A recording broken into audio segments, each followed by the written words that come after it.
大家好，欢迎收听新一期的废话连篇，我是肥姐，我是惠子。又到了我们每个月一次的闲聊生活分享节目了。哎呦，这个11月过得也是非常的充实啊！我们做了2件期待已久的事情，非常的开心。一件是我们11月份在惠子生日前后，我们去看了陈奕迅的演唱会，没错。另一件事儿就是我们上个周末刚刚结束的上海马拉松。按照这个发生的顺序，我们就先讲刚刚结束的这个上海马拉松吧。非常热乎。这一次上海马拉松真的不一样，我们2个人都参赛了。哎呀，我参加的是全程马拉松这个项目，惠子参加的是健康跑这个项目。但是万万没想到的是，顺利完赛的竟然是这位健康跑的朋友。健康跑简单呀，当然容易完赛。而我这个从去年遗憾没有参赛，又准备了1年，到今年信心满满要参赛的朋友，竟然最终以退赛完成了这一次马拉松。所以我觉得大家肯定很期待你讲一讲这个经历。其实这一次在比赛之前，因为你发了好多微博跟大家说让大家在路上跟我加油。对，我们热心的听众在上海的提前就说不管在哪儿都等到杰哥啊，跟他招手给他加油。还有一些也是参赛的朋友说要在赛道上找我，然后我当时也是对自己也挺有信心的，虽然信心没有去年那么足，因为我自己知道我今年被塞尔达耽误的个不轻啊。你可挺会找借口的。必须这个锅狠狠甩在他身上我跟你讲，以后他在海拉鲁大路上跑，身上必须背个锅所以我一开始在比赛临近之前，我是给自己做了充分的心理准备的，就是我自己千万不要奔着去年那个目标去了，因为知道自己肯定是不行了。所以我在比赛前也给自己定了一个相对比较合理的目标，就是我能够保330，冲一冲320，当时是这么想的，也是按照这个情况去准备的。最后就站上赛道了。站上赛道之前，我其实心里都还好，都很有底，发枪就跑出去了，一切都像顺利的一样。但是有一说一啊，今年这个上马因为改成了一枪发枪，所以所有这参加全马的2万人是7点1鸣枪一起跑出去的。你别忘了我们也是一起。你们在后边对不对？对，我记得你通过那个计时点的时候，起点拱门的时候是12分钟。没错。我通过的时候是11分钟。那我不就在你后面吗？相当于我是在全马这2万人最后边。真的，我存包的时候就遇到了一些困难，存完之后上了个洗手间，我就听到起点已经主持人在喊：亲爱的朋友们，我们的发枪仪式现在开始。我当时都懵了，我还没进场呢，我想说发枪了赶紧吧，然后就进去都没怎么热身，脱了衣服就开始了。我20年的时候不是参加过一次吗？对，20年的时候从外滩金牛广场出发，差不多跑到南京东路，人已经散开了，那个时候你想撩已经能撩得起来了。撩是什么意思？就是你能提速了，你已经不会需要躲人了，你的至少你直着跑，你挑一条线，在那个这么宽的马路上，你挑一条线，你直着跑，前面是不会有人冲出去呗。对，不会有人挡你的，你就能冲。今年别说到南京东路了，都跑到静安寺，都跑到恒隆广场了，你还是要蛇行走位躲人。这对于我们这些想要跑成绩、想要跑起速度来的，因为我如果要是跑330、320，我可能要在5分配速，或者再快一点4分40、4分半这样的配速跑，你这样来回躲，你这个节奏你是非常难受的。我记得特别清楚，我跑到静安寺的寺庙门口求了一个签，没有，扑通一下跪地上了是吗？我在佛间苦苦求了几千年，没有，我当时就是一下见到了一个大哥。你知道，我跟你讲，我们这些跑步的人在路上遇到跟你速度相仿的人，你是一眼就能看出来的。我当时一眼就看到了马路最左边有一个大哥，那个脚步步幅步频跟我非常搭。大哥穿了一件索康尼的小背心，看起来像是一个精英跑者的样子，黝黑的皮肤，寸头，你就看对眼了。我一看就是，我觉得大哥这个配速，我嘎就跟上去了。跟上之后，哎呦，不要太舒服，踩起来太舒服了。跑了能有个几百米，我一抬表一看4分20，我说这个配速太理想了。跟住大哥，也别管能跟多少，先跟住。我当时想的是，我未必能够全程4分20下来，我说我先跟住，至少跟他个半程，跟他个30，到后面我再自己调整。正在我们俩跑得非常顺利的时候，从南京西路转弯来到了华山路常熟路这一段，因为这一段跑完之后就要进淮海中路了。这一段的时候人依然很多，但这时候我要跟他呀，他作为个体他也蛇行走位，但是我要跟他，我就要被动的比他稍微有一点点延迟的也蛇行走位。就在这个时候，我就突然之间崴了一脚。那你是怎么崴的呢？就是自己莫名其妙崴的？真的，我也想不到，朋友们，你们也绝对想不到我是怎么崴的脚。马路正中间有一个指挥车辆行驶的这种路标，地上不都有吗？白颜色那个箭头，对，白颜色的，在马路中间，在马路地上有那种路标，有一个指挥车辆左拐的大箭头。这种路标都会做的比路面稍微高起来一点。对，它那种特殊材料。对，但是你去看马路上的这些路标，大部分它都会做成那种中间高四周低，它会非常顺滑的一个弧形的跟马路柏油路连接在一起，而且它还挺扁的，就不会很高啊。但我经过的这个路标它就莫名其妙没有连接，它做的是个棱，而且高起的特别多。我印象特别深刻，因为当时跑过去的时候崴的那一瞬间我低头了，那玩意儿真的特别高，我好巧不巧我一脚踩在那个箭头尖儿的棱上。当时一脚踩下去之后啊，我的脚踝向外侧拧了一下，然后膝盖往里扣了一下。因为我当时其实跑得挺快的，你想我跑得又快，步幅又挺大的，落地的时候上身正好在我的腿正上方，所以相当于整个的体重都被这条腿支撑着，一踩一拧，我那个时候一刹那感觉我的整个腿是个 S 型，然后我又疼啊，这一下子我就发出了一声叫喊，我就说哎呦，然后但是我没停，我还在跟着那个420大哥往前跑。天哪，太然后坚强了。边跑出去我就开始衡量，就是感受这个脚有没有问题。这个时候我就感觉到膝盖有点隐隐作痛，然后脚踝也有隐隐作痛，然后我当时就判断脚踝应该问题不大，因为脚踝如果问题大，你绝对不可能再跑了，踩不动了。对，但是我当时想，就是因为脚踝这样一拧，可能膝盖出了问题，因为这都是连动的。但到了淮海中路，你想不了那么多，就还在跟这个420的大哥。这个时候我又做了一个错误的决定，就是那个时候人呢都是这样，我每次跑到这个位置，我都会产生这样的心态，就是觉得自己好像又行了，我把这个420大哥扔了，我跟上了一个415的大哥啊！你扭了脚之后反而要加速？对，我都不知道是怎么回事，我觉得是不是可能那个时候就想要骗自己，就是你没事儿，自我，你甚至还能再加速。然后我就跟了一个415大哥，从淮海中路跑过去，跑到西藏路往新天地去。到了西藏路，我就发现这个415大哥渐行渐远。我跟不上了他跑得快。对，跟不上之后呢，但是还行，我在新天地的地方又遇回了这个420大哥，我又跟上了420大哥，渣男又跟上了420大哥，又跑了一段。后来大哥也是蛇形走位，后来大哥就走了。走了之后，我可能基本上稳定在430、435这样的配速自己跑，那也还可以的，也还行。这个时候腿是什么感觉？没有任何感觉。其实你跑的过程当中，你会有点就是肌肉什么都会有点麻了，就是你即便有疼痛，你可能有一段时期你也会过了那个劲儿了。就跑，所以那段时间我自己都没意识，我也没觉得自己受伤，我就觉得刚才扭了一下，现在缓过来了就还在跑，一直跑到滨江，开始沿着江跑21公里的地方，我骤然的觉得不行了，整个腿特别难受，而且主要难受的是右腿。换了一条腿难受。他那种难受有点夸张，就是一瞬间发不了力了，然后我马上就一下子停住了。然后我就赶紧靠边，因为我怕后边的跑者撞到我，就赶紧靠边。靠了边之后，我就回想，我觉得应该就是因为刚才崴了脚之后，左腿有点开始力不足。那你还要跑这个速度，相对而言可能右腿就参与的更多，所以右腿那种感觉，有点这种感觉，所以右腿可能就因为参与的过多，它过早的疲劳了。按理说我不可能在21公里的位置出现这么严重的疲劳，因为我平常跑长距离也不止跑21公里，所以这个疼痛和这些东西来源让我觉得非常的害怕。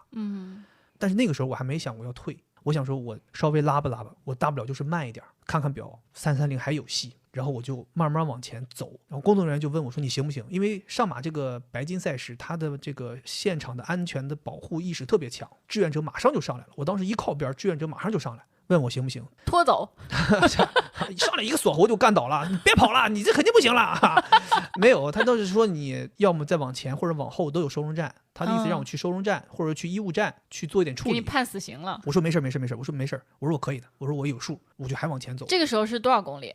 这个时候我还不知道是多少公里，因为跑在那个公里中间，但是我往前走了可能个300-500米，我看到了半程的标志，就是正好是半马的那个位置。天哪，那你相当于已经跑了10几公里了。我在7公里到8公里中间崴的脚，对，然后跑到了半程，第一次停，对，就10几公里拖着你的病腿，看到了半程的标志，我当时心想说这才半程，我要是这个时候就停了，那肯定是完了，不行，得跑，我又颠又跑起来了。那这个时候你的右腿有点恢复了，有点恢复了，走这500米就有点恢复了。然后颠又跑起来了，跑起来之后我看看表还能跑4分45，我想说那就按照4分45这是什么呀？这身残志坚，就按4分45顶吧，我就往前跑。后来跑到了第一座桥上桥滨江了，我就不敢跑了，因为我知道我自己现在这个情况，我想说上桥还是稳一点，就走吧。结果这个时候就发现挺严重的，就是上桥走就开始2条腿都疼得很厉害。然后这个时候我就觉得完了，这肯定是没办法坚持下去的。但当时我其实一抬表看了一下，我可能才2小时出头不到，那个位置可能是25公里、26公里不到的位置。我一看表，我想说，哎呀，我这才2个小时出头，我如果现在接下来坚持走，我就算10分钟1公里，我也能在关门前走到。我12分钟1公里，我在关门前我也走到了。我说我要不要走呢？我就在这个桥往上桥和下桥的过程当中，我就在思考这个问题。这个时候就慢慢就走到了桥的顶点，然后我就看着很多人借着这个惯性都在往下快跑，很快。我想说，那我也试试吧，借着惯性是不是能冲起来？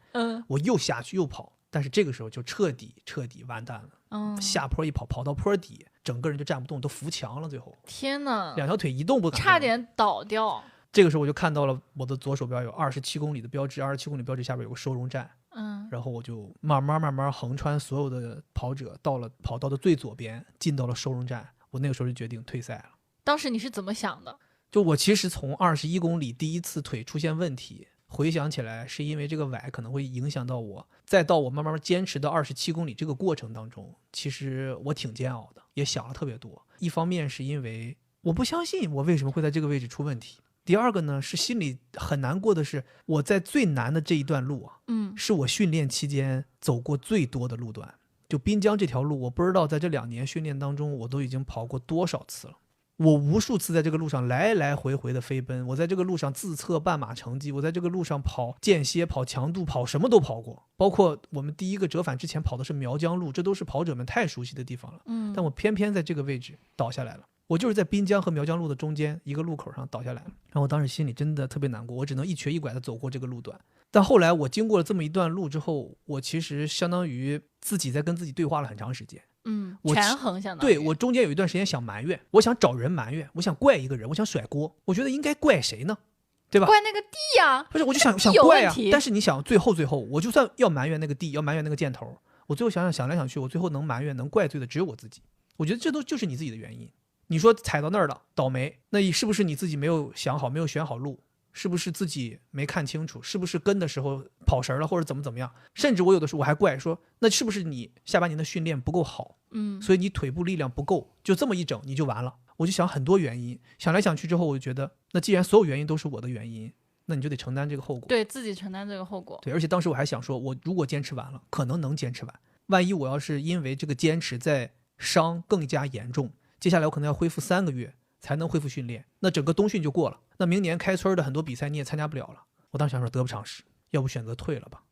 而且那个时候我好像似乎自己想明白了，咱们之前聊我说我跟基普乔格对话的时候他跟我说的那种 move on 的感觉，放手的感觉，我一下子感觉好像明白了，就是原来是这种感觉。因为他当时跟我说，他说当你产生了不好的结果，你只有一个选择，就是 move on， 回去继续训练，然后再回来。你如果不放手的话，你接下来的结果可能就不是你要的结果。你想去奔你要的那个结果，你就得去放手。所以那个时候我就可能也想开了。我记得特别清楚，我走到27那个收容站，低下头跟那个工作人员说，我说我要退赛。我说我要退赛的时候都没好意思看他，一直自己扶着自己的膝盖就低下头，我说我想退了。然后工作人员也很温柔跟我说话，给我披上了个保温毯。我觉得那个时候我没有什么挣扎，我也没有什么大哭大闹，我也没有什么觉得遗憾的地方，就是很安静。但我觉得这个安静里边是有很多声音的。然后我后来站起来扭头看着所有跑过的人，有很多人来看我，然后我那个时候的感觉就是很复杂，有点嫉妒他们还能跑，对，甚至有点恨凭什么你们还能跑？你们怎么没在那个箭头崴？但是最终可能都是还是希望他们能继续的跑下去，健康的跑完，但是我肯定是不行了。然后我就跟工作人员借了个电话，打电话给你，是因为那时候你已经跑完了，已经在那个36公里的地方等我了嘛。对，当时我的手机响的时候看到一个陌生的电话号码，当时我心想的是这一定是肥杰，他肯定是要准备退赛了。我内心也非常的平静，我不知道为什么，我当时就觉得好像这一切似乎有一点像是在我预料之中那种感觉。那你怎么没早告诉我呢？我跟你讲，我当时跑完我的健身跑到36公里往那赛道那边旁边走的时候，遇到了2个我们的听众，他们来帮你加油。在那个龙腾大道那块它是有2条道的，因为它是个折返。对，离我们远的那条道是往右跑，然后离我们近的是距离更长往左跑，更接近终点的嘛。当时他俩跟我说，我们不用看对面，我们就看这边就行了。那肥铁老师肯定已经跑到这边来了，绝对30几公里了。我当时就跟他们说，我说你们相信我，他一定还没有跑，对面那个地方还没有跑过，我就会有这样的预感。因为我之前一直跟惠子说，我说我今年肯定跑不了3小时这个成绩，我说你也别太有期待，我说我应该稳稳的能把这个比赛在我预计的成绩里边跑完就已经很好了。我给自己设定这个330、320的这个目标，已经是我认为我现在这个状态很好的成绩了。对，然后当时我跟你分享说，我觉得我有预感的时候，你就低下了头，然后自己默默说了一句说，确实就是你是我身边亲近的人，你是不是在这个状态，是不是有好好的训练，是不是有去节制自己的饮食，规律自己的生活，其实很容易就反映出来了。对，我比赛结束之后，我们去了一个朋友的他们经营的一个空间，他们办了一个跟上马有关的一个摄影展，我们一起去了，然后见到了很多一起跑步的好朋友。然后当时在22年带着我训练的一个大哥，这一次跑了255，很好的成绩。去年上马他跑了259，不是去年就说嘛，我去年就说我如果能参加，我就是跟着他一起破3。然后这次又见到大哥了，大哥也跟我说，他就是上来之后也是有点跟我说，他说哎，你看你今年是不是没练好啊，怎么样，其实他心里都清楚。对，因为你没出现跟他们一起去练这个人去年每个礼拜3会跟他练一次，今年一次都没见。今年每个礼拜3都在家吃喜姐炸串我跟你讲，今年都别说没跟他练了，连跟他见都没见过然后就见了之后，我就挺不好意思，就是真的很像那种小老弟看着大哥了，然后哎，非常非常难过，很害臊，你知道吗？然后他说没事儿，说明年再来呗，他说明年我们再好好练，也安慰我。然后我自己跟他说，不怕你们笑话，我说我自己很清楚，练没练好全世界都知道。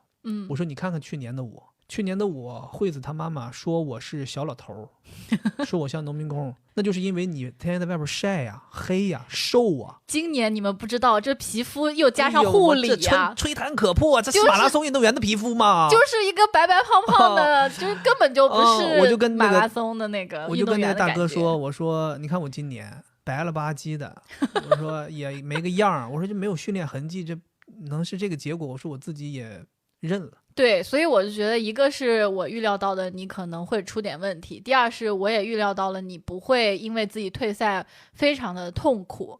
痛苦我觉得还是痛苦，但是就是我觉得可能所有的痛苦都在21到27这中间，我就在赛道上都已经发泄完了。那我看到你的时候你已经很平静了。对，我经过了这5-6公里跑走疼痛，我就慢慢缓过来了。对。但如果你在21看到我那个时候应该是特别特别难过的。那你觉得就是经历过这次退赛之后，你对于失败这个东西有没有一些新的看法？我觉得是好事儿，我是真心觉得是好事儿。因为不然的话，我整个这个跑步训练的事儿太顺利了。你想，我20年在没有任何训练的情况下去跑了一次马拉松，420跑完的，这就很不错了。我个人觉得已经很不错了，真的挺厉害的。然后21年我开始想要系统训练，然后21年也没有马拉松，然后训练了1年半，一直到22年的11月份能跑上马，去年的上马。当时如果真的能跑就能，我觉得不能破3也是3:0几，所以去年的水平已经是很好了。如果今年我真的又特别硬也破3了，或者说我这个320、330也跑下来了，我可能会觉得哎，自己好像还行。你会觉得对自己过度评价？我觉得这个好像就像是老天爷在告诉你，人是不可能不劳而获的，就是你一定要努力才有可能有成长和成绩。这也是运动的魅力和它让你着迷的地方。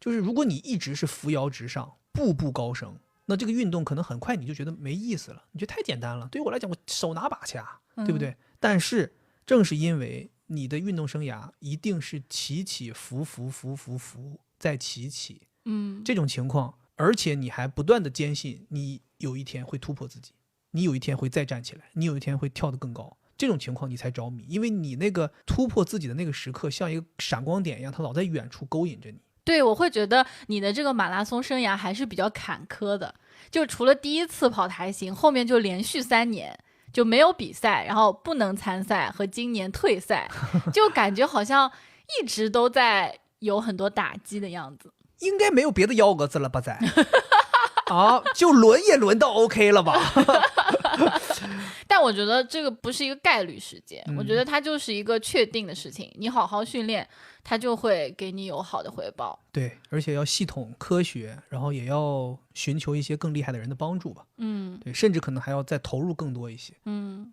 总而言之，反正我今年真的是虽然退了，但是我还是想感谢很多人。首先就是要感谢这些陪我一起跑步、经常一起跑步、大家一起训练的一些朋友，不管是一起练过的，还是没练过，大家只不过是见过面、说过话的。因为有很多跑步活动，大家可能就是一面之缘，大家彼此都认识，大家会在路上喊一声加油，这些人都非常非常值得我们感谢。对，我在退赛这个21到27中间想了很多他们跟我说的话。他们有很多人会曾经鼓励过我，跟我说你放心吧，你这个成绩我们就给你打保票，你肯定没问题。他们也跟我说过，说不要对成绩有这么大的执念和压力，毕竟我们不是跑到33岁、34岁就结束的，我们是要跑到40岁、50岁，甚至我们有一天60岁，我们也可以在这个赛道上跑。对，反正每个人说的话我都记在心里。然后另外我也很感谢这些咱们的听众朋友或者认识我们的朋友会在路边给我们加油的。就像我跟毛书记说，我说有人给你加油，喊出你的名字，你就能多跑2公里，就这种力量是非常非常强的。对，然后也感谢这次的志愿者吧，志愿者们和这个救护人员，真的，我21公里遇到那个志愿者，真的给我特别多温暖，就是他真的就是立刻就过来了。然后我在27公里选择退赛的时候，那个赛道是折返点，我想要离开赛道，我要绕很远，我要从27走回到36。对，很远很远。对，但是当时27和36正好是对折，我就跟他说，我说能不能直接过去，我说我不跑了，我说我想去找朋友。他说行，那你就小心一点，我帮你把这隔离带拆开，你穿过去。所以我都很感激。包括我们不知道怎么拿包，咱们还有一个听众，他正好在我存包的那个区域做志愿者，对，他还说，他说放心吧，肯定能拿出来，他说你就来找我们，我们肯定能帮你想办法弄出来。我都很感谢大家，所以我也很期待说赶快把这个伤养好，因为这个伤现在目前看不是特别严重，脚也没有肿得很厉害，肌肉什么各方面疼痛现在都缓解了。然后我估计可能再有个1个礼拜2个礼拜，应该可以就慢慢恢复低强度的训练了。然后我也想说赶在这个冬天好好在冬训的时候把它练好，明年开春看看能不能跑个什么春天的马拉松吧，把状态恢复。整个的目标可能还是为了再冲一次上马，我还是对上马有执念的，因为我的第一次就在上马，然后第一次退赛也在上马，所以就更让我想说第3次还想要再挑战一下这个。第一次加油是不是也在上马？就去年你去加油。对，第一次跑，第一次加油，第一次退赛都在上马。我其实这一次上马的经历也非常丰富，就以前吧，每次你跑步有这种比赛，我都是去当你的独家志愿者， okay. 就帮你拍拍视频私补啊包括存包存在我这儿，反正我就是一个陪你的这样一个角色嘛。但是今年我是自己也有幸参与了，虽然参与的只是健身跑小小的一段，但是整个起跑的过程，包括我的这一小段路程，其实也是全马的一部分嘛，所以我觉得体验也非常丰富，跟你的这个退赛形成了一个反差，因为我是完赛的。我跟你讲，我不知道我们是可以拿到跟全马一样的那个奖牌的，只不过你们上面写的是健康跑3个字而已。对，但奖牌设计是一模一样的，一模一样，沉甸甸的。我是到结束我才知道有的，就我去领完赛包，我本来以为只是给我们发个牛奶什么的，结果他还会发一个盒子，里面有一个奖牌，很重的。我不知道大家听没听过我之前讲越野跑那次，就是我越野跑没完赛，但是我就非常有执念想要拿那个奖牌，我是去工作人员那边求情拿过来的，但这次是我自己真实的完赛挣回来的。对，而且那个奖牌比那个越野跑那个还要沉，就我就怎么你现在这个东西是说按这称斤吗？将来要卖吗？要当时我发给六位姑娘，六位姑娘还问我说：“快告诉我这是什么材质的？”就她不懂，她不知道有这么多人，她以为这东西很贵重。我说不是，它就是一个普通金属的。然后她就告诉我说：“但是在你心目中一定分量很重。”我说是的，我真的特别特别开心。我们当时打出租车去终点，帮我去领我那个存的包的时候，我们在车上，那个司机也是，他对上马特别感兴趣，问了我们好多问题，还说自己也要想报名。然后后来下车前，他突然间提出一个要求，他说能不能让我拍一下你们这个奖牌啊？对。然后我们说可以啊，没问题，我们把奖牌给他。他说我在开车不方便。他说这样，你拿我手机，你们帮我拍，你帮我拍，对，帮我拍一个那个奖牌，我留个纪念。然后我说行，然后给他拍了一个，对，还挺开心的。对，我觉得就是司机的这个动作也让我觉得自己完成了一件特别有意义的事情。然后这个结束吧，拿到奖牌很开心，但对我来说，我觉得起跑的过程是我最快乐的时候，因为所有的马拉松运动员都在同一个地方起跑，就那些外国什么特邀什么精英选手也全都跟我们是在一起的，只不过他们靠前一点，都在上海起跑呗。对，没有人在南通起跑。然后这些人就乌泱泱的集合在了这个中山东一路，是不是那条路叫？就是外滩的那条万国建筑群前面嘛。对，我就会觉得自己参与了一件非常非常振奋人心的事情。对呀，那什么时候你能见到38000人站在一条马路上？而且我们在那儿等待的时间是很长的，这个时间正好是上海从天微微亮到彻底亮的过程，你就能看到这个外滩的建筑群的这个外墙被阳光照射的样子，非常的漂亮。然后所有围绕着的你的人都形形色色，但他们脸上全都是挂着那种很兴奋的笑容，我就很喜欢这种被人包围的感觉。而且我们所有人要做的事情是同一件，就你当时心里面想的是，哇塞，我们要一起从这儿跑6公里，所有人在一起，那种感觉就是很奇妙很奇妙。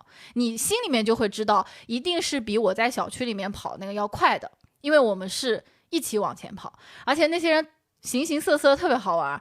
我记得当时在我旁边有2个大爷，大概应该是有60-70岁，他们俩就在很惬意的聊自己的鞋子，然后其中一个老头穿了一双橘红色的耐克鞋，他就想跟旁边那个老头炫耀说，哎呀，现在这个跑鞋就是舒服，我这双鞋500多块呢。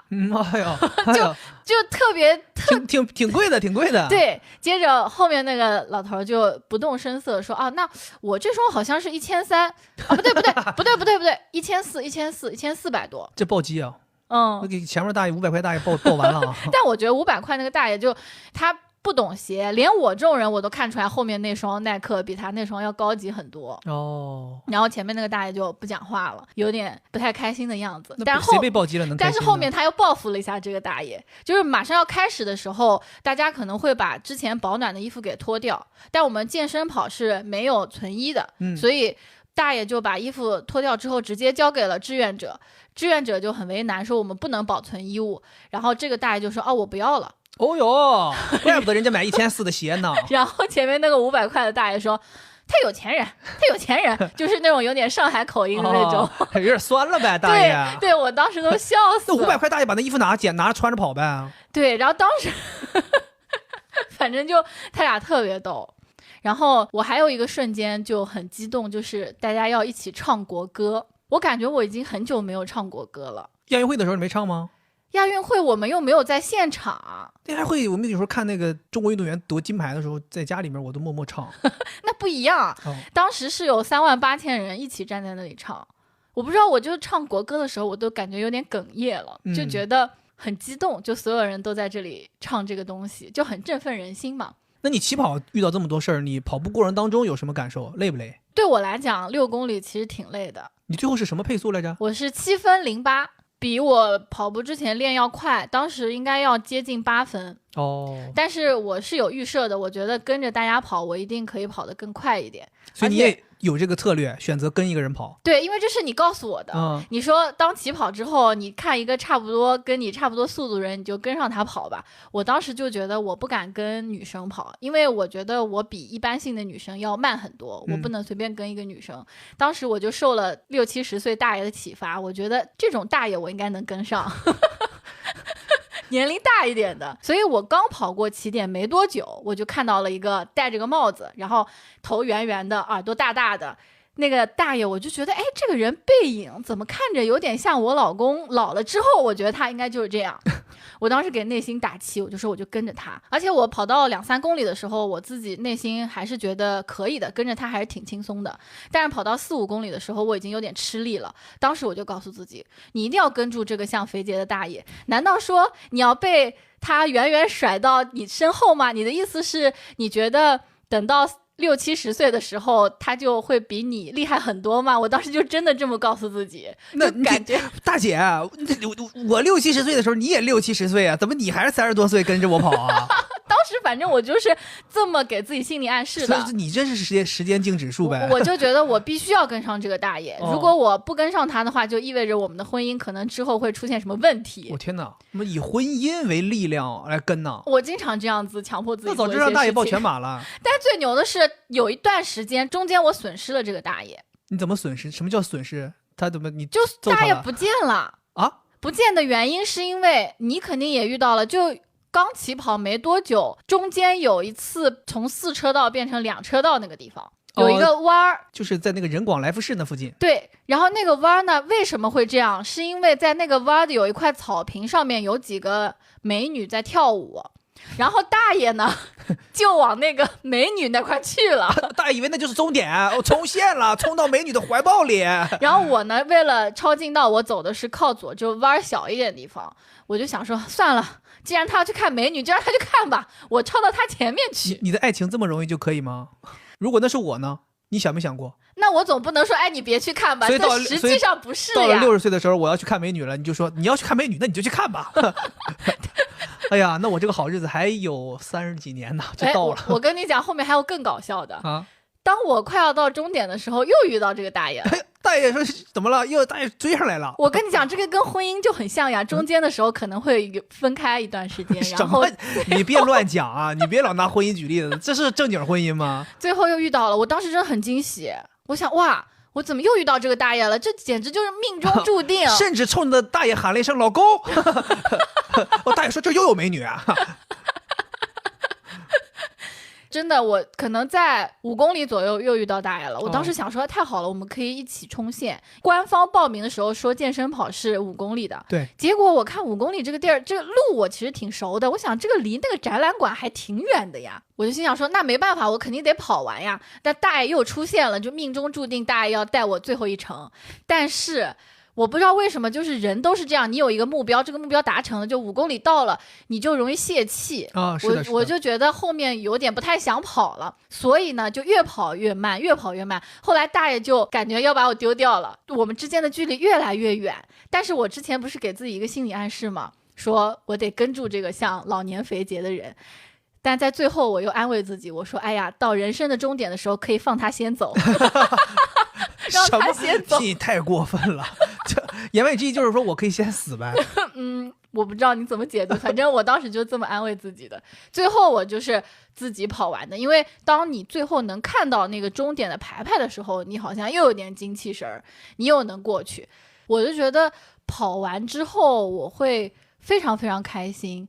就在中途的时候，有好几次我都觉得自己快跑不动了。我每次都不是觉得腿没劲，我就是觉得呼吸不过来，就总觉得吸不进气，很痛苦。好多次我都觉得我是不是可以停下来走，但每次我都是坚持让自己是跑的状态。然后结束的时候，这个对比，就结束的那个快乐和中途的这个辛苦，这个对比就会让我告诉自己说自己的努力没有白费，就我也是一个能够把一件事情坚持下来的人。这个还挺给我自己鼓励的，就我自己内心有很多对自己的这种鼓励的话语，就觉得我很厉害，能够跑完这个6公里。确实这个6公里对你鼓励不轻啊，毕竟第2天就开始跟我说你觉得我能不能试一试马拉松呢？我当时我说朋友，我说我怎么回答你呢？我当时因为我听到毛书记都跑完了，我想说那他也没跑过嘛，对吧？之前，而且他以前可能就跑过10几公里，那我想我怎么不行？我也行呀，我就对自己成绩没要求，我跑完我觉得我应该也可以。我觉得你行，我不是说打击你，但是我觉得你还是要理性的对待这件事情。我觉得这个也可以分享给咱们听众朋友当中，有很多比如说没跑过步，但是通过我们这个聊这件事儿，也对跑步产生兴趣，将来也想跑一跑6公里或者马拉松的朋友，我是觉得每个人其实都是有完成马拉松这件事情的能力的。但是这个东西一定要科学面对，就是你首先你得有一个运动的底子。首先我觉得第一，大家要明确的是马拉松都已经被归为极限运动的分支了，这是一个非常非常极限的事情。那你说毛书记为什么他能完赛，其实是因为他虽然不跑步，但他有很多其他运动的底子，他骑行，他高海拔攀登，所以他是有底子的。但是你呢，为什么我当时跟你说，我说你一定要谨慎，就是你是从天天躺然后一下就要跑马拉松对不对？我觉得你肯定是要先从天天躺这件事情变成爱动，然后变成爱运动，然后再变成练跑步，然后再去跑半马，循序渐进，然后再跑全马。如果你今天说我要奔着将来有一天能跑马拉松，可能这是一个2到3年的计划，这是比较合理的。你得先把运动习惯慢慢养成，然后把身体变好，然后再练心肺、练肌肉，最后去跑马拉松。我觉得这个事情真的非常非常的神奇。你看我以前对跑步是没有任何感觉的，但是因为跟你偶尔跑几次，参加一些小的跑步的活动、跑团的活动，我就愿意去报名参加这个健身跑了。参加完这个健身跑的比赛，我甚至就想着说，哎，我能不能去报一个什么马拉松了？这个根本就以前我根本就不敢想。是，所以我觉得这个就是赛事带给人的魅力。就是你如果想要爱上跑步，因为好多人会说，我觉得跑步没意思。有的时候我会觉得，你是不是可以去尝试报一下这种小赛事？对啊，像我就是我们报这种5公里、6公里也不累，但是那个氛围真的很好，就好多人一起，那个感觉真的就是你会体会到什么叫生命在于运动。对，而且很多人其实跑这些比赛真的不是为了追求成绩，他就是为了把它当成一个1年1度的大的嘉年华，我来玩。天气也很好。对，而且你看你当时跑宁海也是，咱们跑完之后，你今年就一直催着我说，宁海咱还去啊，你什么时候报名啊？我说不去了吧，哎呀不去呀，去，哎呀玩一玩嘛，你跑个短一点的嘛，就是你看你就产生兴趣了。其实就是这样的兴趣，你看如果你每年都跑一次越野跑，每年都跑一次马拉松，每年都跑一次健康跑，你就可能就养成了一个习惯，可能慢慢你后来就想说，哎，我是不是应该系统训练一下，然后再可能过了1-2年，你就真的站上全马的赛道了。而且我是觉得你即使只喜欢参加这种小比赛，偶尔玩一玩也很有意思，我就会觉得你参加一点这种略带困难和挑战的事情，对人是一下子像强心剂一样。因为前段时间我每天早上起来，我总觉得好像一天也没有什么想干的事情，连饭都想不出来吃啥。我不是老跟你说吗？我说哎呀，我今天不想吃午饭了。但是自从这个上马的这个6公里跑完之后，直到现在每天我都饿得不行，到饭点了就哎我要吃这个，我要吃那个，就很多欲望都被激发出来了一样。就我会觉得好像跑步激活了我的生命。我跟我的朋友形容，我就说可能前一段时间我的身体已经告诉自己好像哎我是不是要冬眠了，这个人快死了，就那种感觉。但是跑完6公里之后，我的身体好像说哎这人还没死，这人还没死，他还能跑6公里，快给他吃饭。就我就是这个感觉。包括我们2个人，就是我在这个参加比赛过程当中收获的这些快乐，你在参加比赛的过程当中感受到的这个痛苦和反思，也让我们对于我们前一段时间的生活也会有一些看法，就觉得我们2个人是不是有点没有特别好的规范自己的作息啊、吃饭呀等等的。然后我们经过这个上周6到现在，我们一直都在安排自己早起，然后把饭啊什么的都更好的吃起来，对吧？所以我就觉得这种赛事真的很值得参加。我甚至可以说希望我们听到的朋友们，如果你的城市有这种赛事，不用参加就是这种全程的，你就去参加这种短的，你玩一下真的特别有意思。对，那这个事儿就是上马的事儿。然后另外一件事就是我们刚才提的，我们去看陈奕迅的演唱会。哇，这个也是一个很厉害的事情。这件事儿真的是算是我2023年最开心的一件事儿。因为如果要是说上马完赛了，可能上马会超越他，但是因为上马退赛了，所以这件事情就毫无悬念的获得了第一。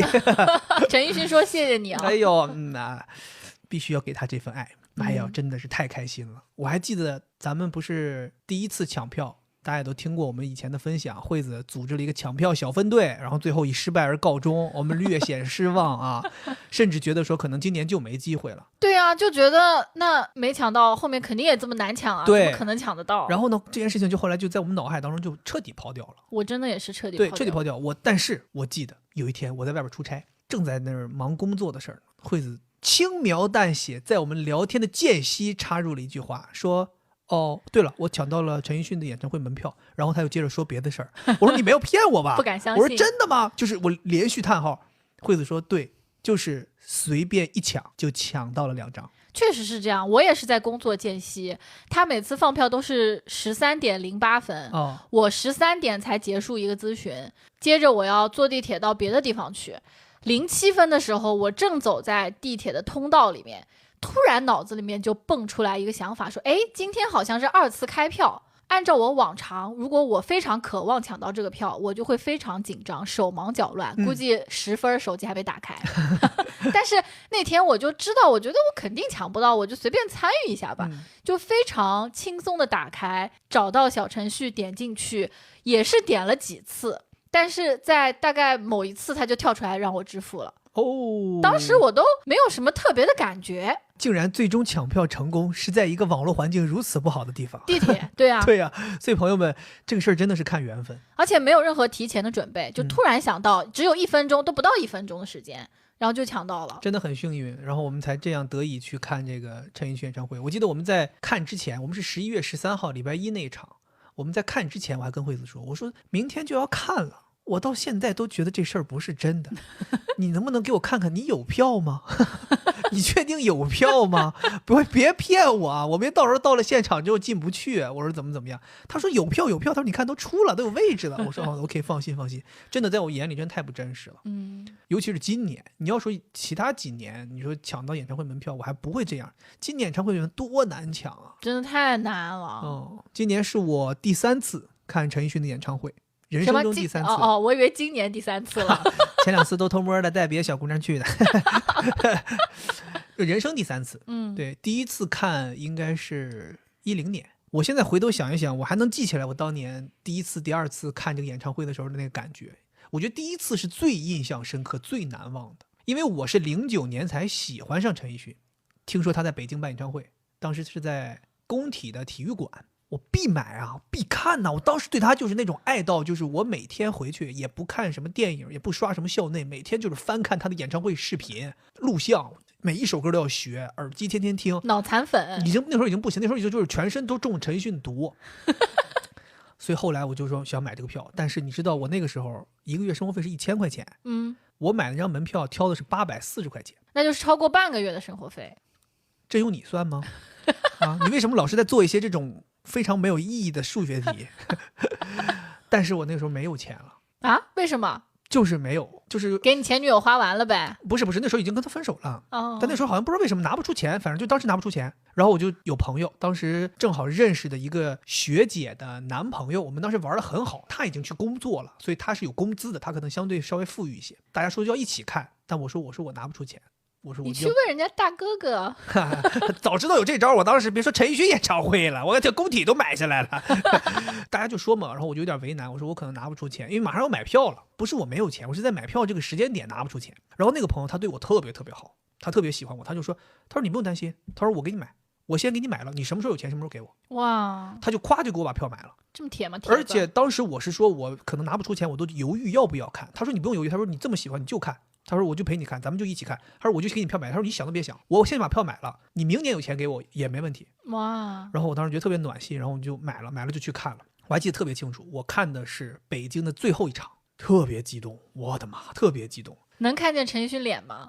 那个体育馆其实场地非常小，能坐的人也非常少，所以其实离得很近。对，当年800多，那个感觉真不错。但是唯一有点小遗憾，就是那个年头在北京的演唱会，因为咱们看的2场都是在北京嘛，其实粤语歌唱的非常非常少尤其是第1年那个，基本上全部都是国语歌，然后我就有点小失望，我就老想听他唱浮夸，然后我那个朋友也知道我这个心意，他说你放心，他说安可，我绝对给你把浮夸喊出来，因为那个朋友是一个特别高大特别壮的一个男生，他说你就放心，他说我就让陈奕迅最后羞涩到给你唱浮夸，绝对给你喊出来。结果最后演唱结束，全场竟然鸦雀无声，没有人喊安可啊！然后我这个朋友当时慌了，我这个朋友就开始说怎么没有人喊安可呀？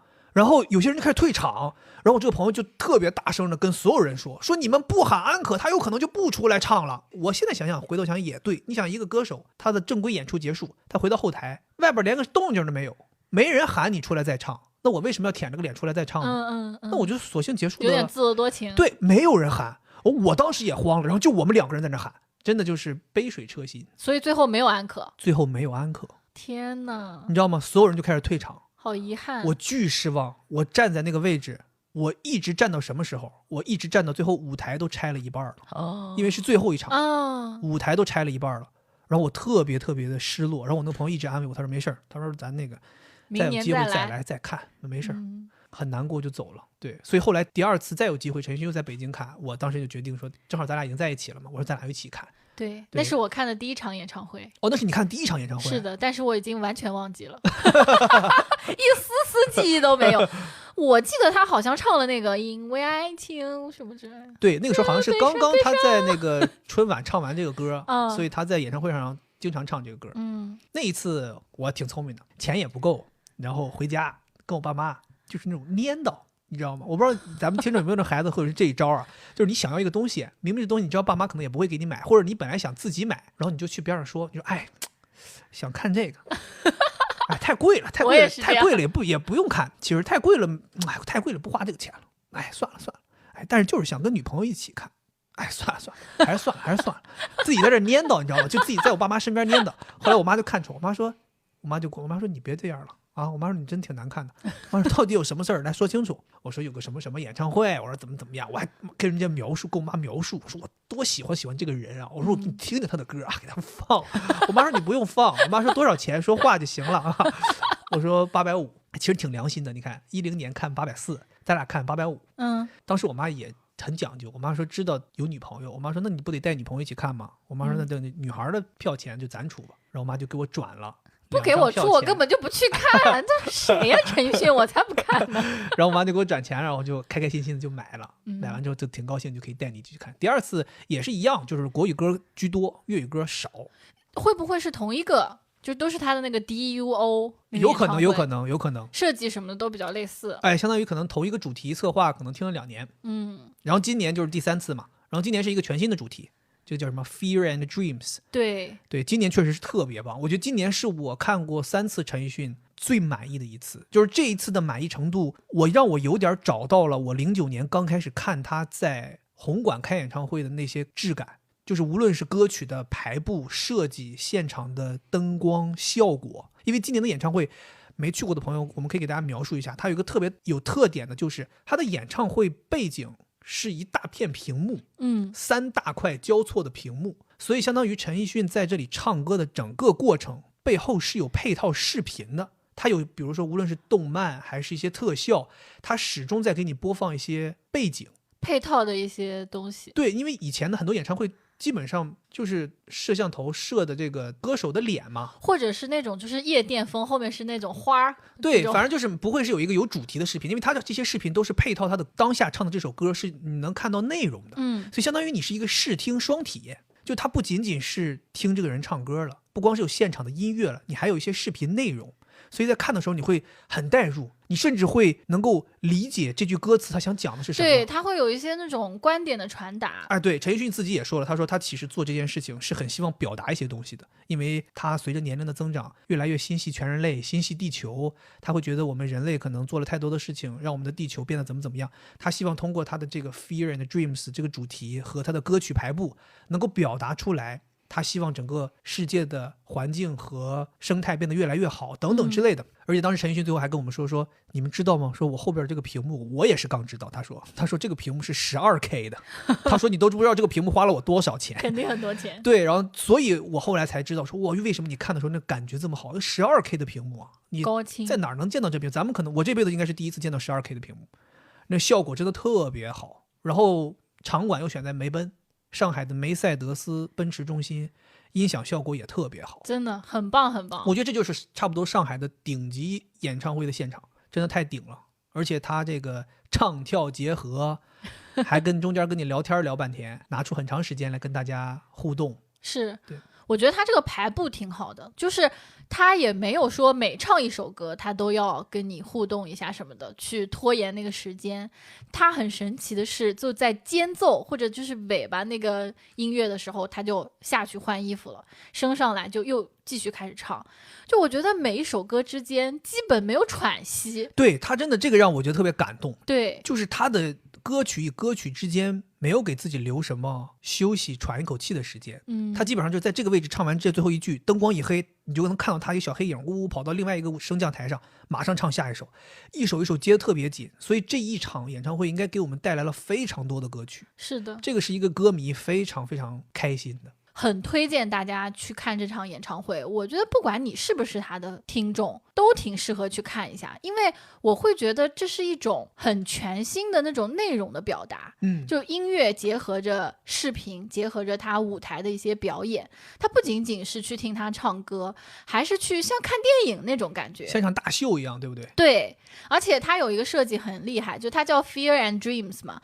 Fear 就是前半部分，基本上都是那些展现，比如说地球现在污染很严重啊，或者是有饥荒呀，就是他的那些歌曲都是有一点点丧或者悲情的。对，然后整个屏幕也是灰色或者黄色，类似于这种感觉的。同时我记得有一个设计，就是整个大屏幕上有一个心跳的那个波动，最后哔，就是好像死了，就最后是一个非常丧的结束。现场还有个病床呢，有个人一直挣扎，从他面前最后挣扎到那个病床上，最后死掉了。对，就滴，但是很快他就会有新的心脏复苏，就动动动，然后那个线又开始有起伏，相当于是一个新生的感觉。然后他的 Dreams 就第二部分开始，然后第二部分可能很多都是给你一些力量的，鼓励你的。我就觉得哎呀，这个设计让我觉得很好。然后另外我还有一个自己听了3次陈奕迅，这一次我觉得跟前2次也有一个非常大的变化，就我发现当我对这个人爱得越来越深，爱得越来越时间长之后，我也变了，就是我也不愿意在现场跟着他一起唱歌，我就很想静静的就坐在这儿听，而且我都也不想让他跳，我怕他累我不希望他那么多唱跳，我就想说你就站在这儿唱，你唱什么都行。其实我对于这个歌单是没有任何的期待或者说不满意，因为很多人其实在讨论啊，什么什么歌没唱，什么什么歌没唱，怎么样，哎呀可惜什么的，我没有觉得任何可惜。我觉得大哥你只要开口，你唱什么，你唱小星星我都愿意，你唱什么都行，我就是希望你站在这儿多唱一会儿，唱久一点，多唱几年。那我们经历过的这2件重要的事情讲完了，我们按照常规的，我们继续跟大家分享我们最近看了什么好的作品吧，影视作品。然后我们常规也是要提醒大家，我们在讲这些内容当中呢，可能会有一些涉及到剧情的一些东西，但是我们一定会尽力不给大家剧透。你如果特别在意观看体验的话，你也可以酌情的跳过来收听。最近去看了一部刚刚上映的新电影，黄渤老师和周迅老师一起演的《涉过愤怒的海》。对，这部电影算是我们经历了好久在院线没有想要看的电影之后，又重新去看电影的一次体验，对吧？是你提的，你要不提我也不会想要去看这部电影。后来是惠子跟我说，他说这电影好像挺好的，咱们去看看吧。而且正好我们当时跑完马拉松要休息，那天也没啥事儿，再加上我是挺喜欢这个电影的名字的我觉得这个涉过愤怒的海，它的这个名字标题我觉得起得很漂亮，所以我也就决定说 OK 那就去看看。再加上黄渤对吧我非常喜欢他什么叫做名字很漂亮？这还用解释吗？有诗意。对，就这几个字我就觉得很好听对吧？我当时是被网上有一个人说的话种草的，他说这是他认为黄渤演技最好的一部电影。一下子就击中我了，因为本身黄渤就是演技很好的一个人了。我想什么叫他演技最好的电影？如果让我来评黄渤演技最好的电影，我依然要投给《疯狂的石头》道格班尼路拍子的那是不同的感觉。因为这部可能他需要演很多情绪嘛，所以大家夸奖他的演技，我觉得也是实至名归。我觉得真的演得好，都不仅仅是黄渤老师演得好，我觉得全员演得都很好。对，真的，我觉得这部电影真的很厉害。这部电影我在看的时候就不断的发出赞叹。剧情方面我们就不跟大家讲了，大家可以自己去看。我们来讲一讲，就是我赞叹的点第一个我赞叹，我觉得这部电影的运镜太棒了。哇，这部电影首先讲的是一个复仇故事，渲染这个人物的情绪，他用很多大的特写镜头突然拉近，特殊视角不断的去渲染人物的愤怒、悲伤、痛苦、纠结，甚至遇到一些反转的时候的那种冲击，他都是用镜头去给你渲染的。哇，那些镜头的运用，时不时的从底下拍，时不时的从上边拍，时不时的怼到脸上，时不时的给你来个大侧边，你就始终被这个镜头牵引的感觉，好像你就在这个人身边，你像他的情绪一样跟着在晃动。我那种感觉真的特别棒，然后你就完全被带进去了，而且你就通过这些镜头，你就能感受到现场的这些情绪的这种张力，对吧？有的时候你真的就觉得说，他这个时候你就能实实在在的通过一个镜头，你就能感受出来这个人现在是什么心情。然后另外一个，我觉得他的镜头还有一个让我觉得很厉害，就是他的镜头切得很细碎，因为他是通过镜头来展现情绪的，所以有的时候有很多小的特写镜头去展示这个人的手、这个人的动作，这个人碰了一个什么东西等等这些东西，就让你感觉到他其实是做了很多很多的额外的工作量来拍这些东西，才能够结合起来，让整个的这个电影氛围给你带到这个位置。然后再就是它的色调，它全程都是一个非常压抑的色调，有点暗，有几个镜头我甚至没有看清楚黄渤老师的脸，我想这人在哪儿呢？都看不到啊。他突然间打开门进入一个很暗的地方，我想说干脆就放一个黑的在这就行了呗，就什么也看不到啊。就是很暗很暗，因为他要渲染这个复仇的感觉，渲染一个父亲内心的愤怒，他就用的都是暗色调。哎，这个也是让你就是很带入。我觉得影视的色调很重要。所以我觉得这部电影就是把情绪渲染得很好，而且这部电影从头到尾就没亮过。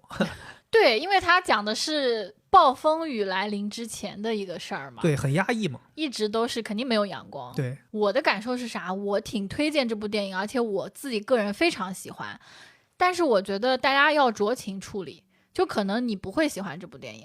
他那个电影宣传上面就写的18岁以下就别去看了。他说18岁以下谨慎观看。对，所以其实大家能理解，很少有电影会写这种东西。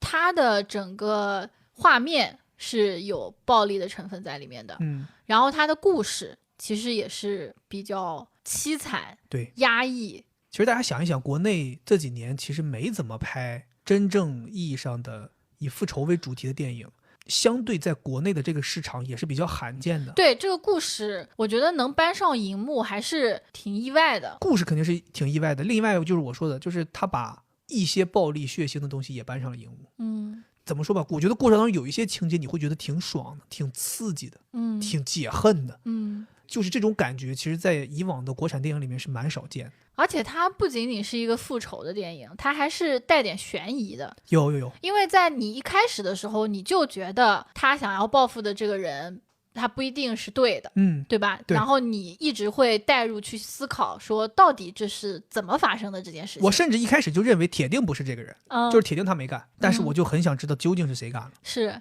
而且这部电影对我来说有特殊的意义，就是它其实围绕的是精神心理相关的。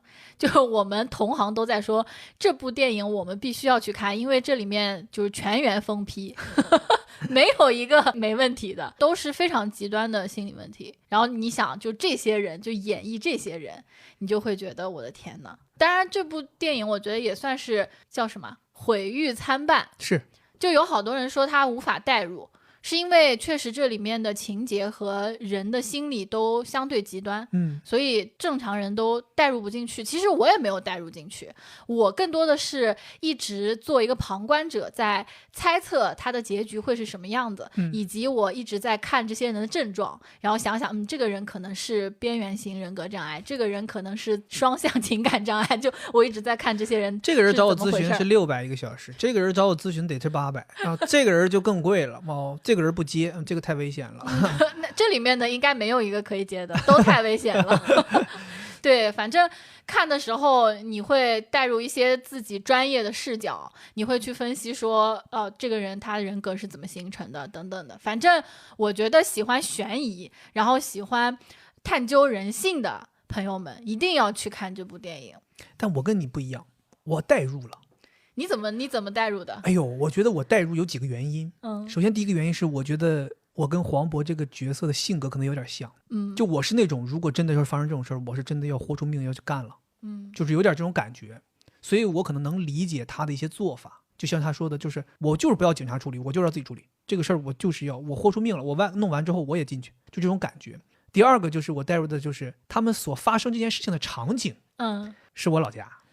拍摄的地方是大连，拍摄的地方至少有一部分取景吧是在大连，究竟是不是完全在大连呢？它有一部分取景是在大连，包括他们那个剧里的设计，那个车牌号都是连 B， 对，就是跟大连其实是很像，大连是辽 B 嘛。然后我甚至看到了很多我熟悉的街道、熟悉的场地。你说这是我二姑家楼下对，就看到亲戚家小区，对，都能看到。另外就是他们说话，他们说的其实就是有点介于大连话、山东话、青岛话这中间，就是有点胶东话那种感觉。真的就是我们那边人情绪到了一定程度之后会说的，然后你就感觉到确实很像。我遇到这个事儿之后我也会脱口而出这句话。所以我会稍微有点代入。包括像然后他们那些渔民一开头，所以我觉得让我能带入就是一开头啊，它就是一种山东和大连附近的这个渔民文化，一下子就把我带进来。哇，真的，我觉得你说的这个让我感受到那句话，就是1000个观众有1000个哈姆雷特。就是你是生活在那儿的，所以你一下就能带入。对我来讲，我就觉得很新鲜。哎，这什么？这是什么？就是完全是另外一个。所以这个一下让我带入了，然后后面我就很顺理成章的就在这个情节当中游走。然后你刚才说，你觉得没法带入，所以我是想说，可能电影也考虑到了，就是电影的制作方他们考虑到可能普通人很难带入这种情绪，所以他才用了大量的镜头和颜色帮你去渲染这个氛围，让你能够通过这些镜头语言尽可能的带入到剧情和角色当中。我就会觉得我在看这个电影，因为你刚才说你会感觉到就是黄渤的那种愤怒，你也会有嘛？那我还觉得有一点点奇怪，就是在我看来，他的这个角色不是一个好角色，就从一开始我就不太喜欢他。我也没觉得我是一个情绪很好的人，我就是一个有问题的人。对，而且我就会觉得他的那个愤怒并不是出于他对他女儿的爱。没错，我觉得这个你说的对。这个其实在我们那边老家那边有很多人也是这样。我们那边有很多社会大哥，他们最后帮身边爱的人出头，或者说帮什么小弟出头，他就是为了证明我就是牛逼。哎，我觉得就有类似这种感觉。一开始他就说了一句话，他说我的女儿出了这个事儿不可以。对，就是我当时听完那句话之后，我其实一下子就感觉到不对劲。对，因为正常我们可能会想说，我的女儿出了这件事情，我肯定要帮我的女儿想办法怎么样。但是他的那种感觉是什么？全岛的人都知道她是我女儿，对，现在她出了这个事儿，我抬不起头，怎么样？那个时候我觉得，哎呦，这个父亲好像不太对，而且他有点自我为中心的那种，就是他一直在处理他的愤怒，他要报仇，好像是为了安抚他自己的愤怒。因为在他女儿出殡的时候，他都没有稳住。那个时候，我觉得如果他是爱他女儿的，他不应该去处理复仇这件事情。对。复仇其实是为了他自己，所以我是觉得这个电影还挺值得看的，因为就很多引人深思的地方，挺深刻的，我觉得。而且作为我这个就是探案小能手嘛，你探案小能手啊，就从一开始我就想猜说这个到底是一个什么样的故事线，但是我这里就要吐槽这个电影让我最讨厌的地方。